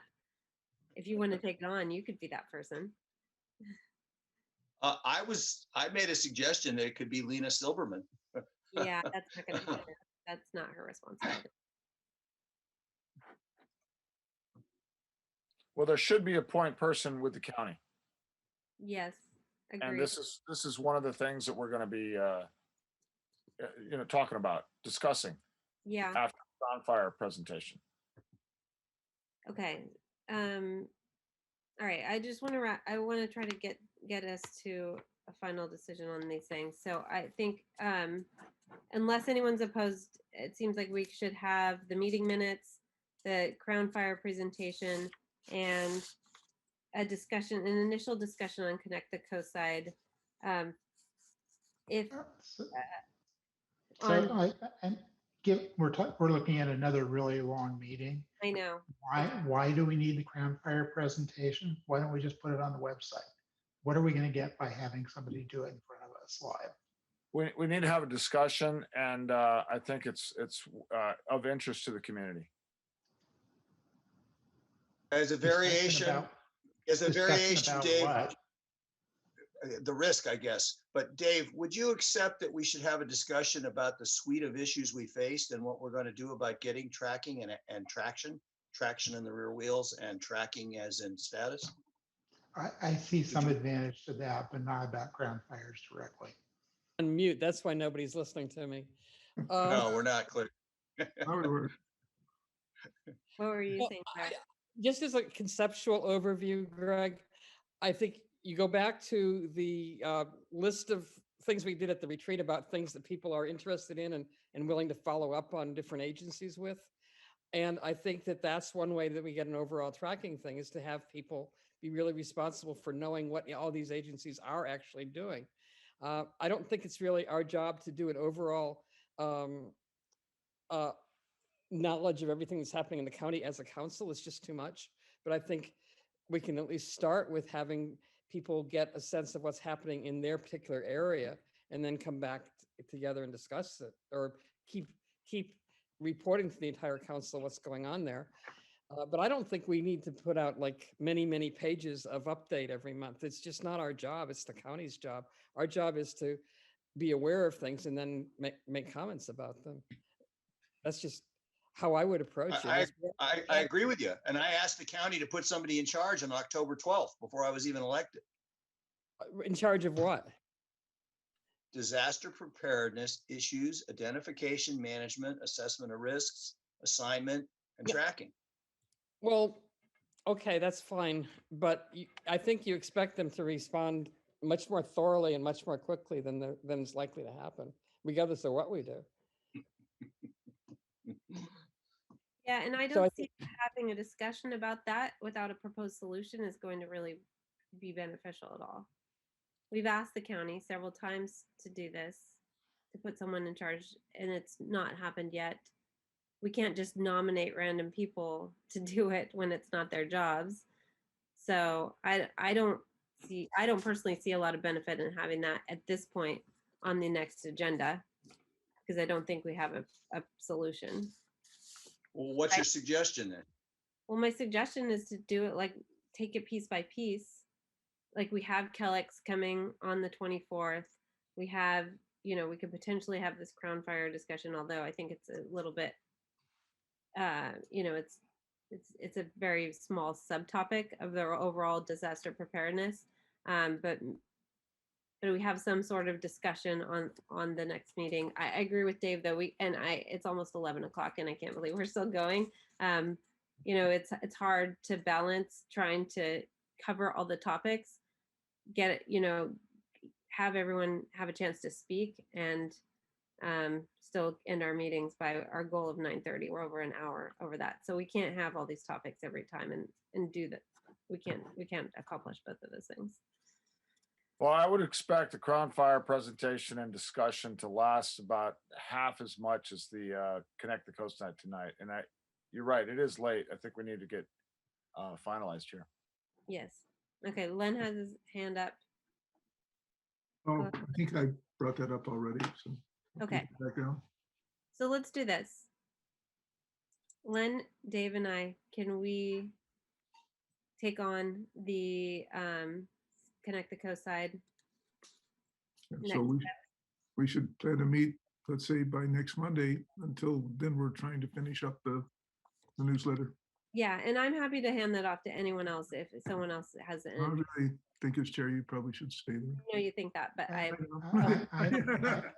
I am not willing to be part of that effort, given what we talked about tonight. Okay.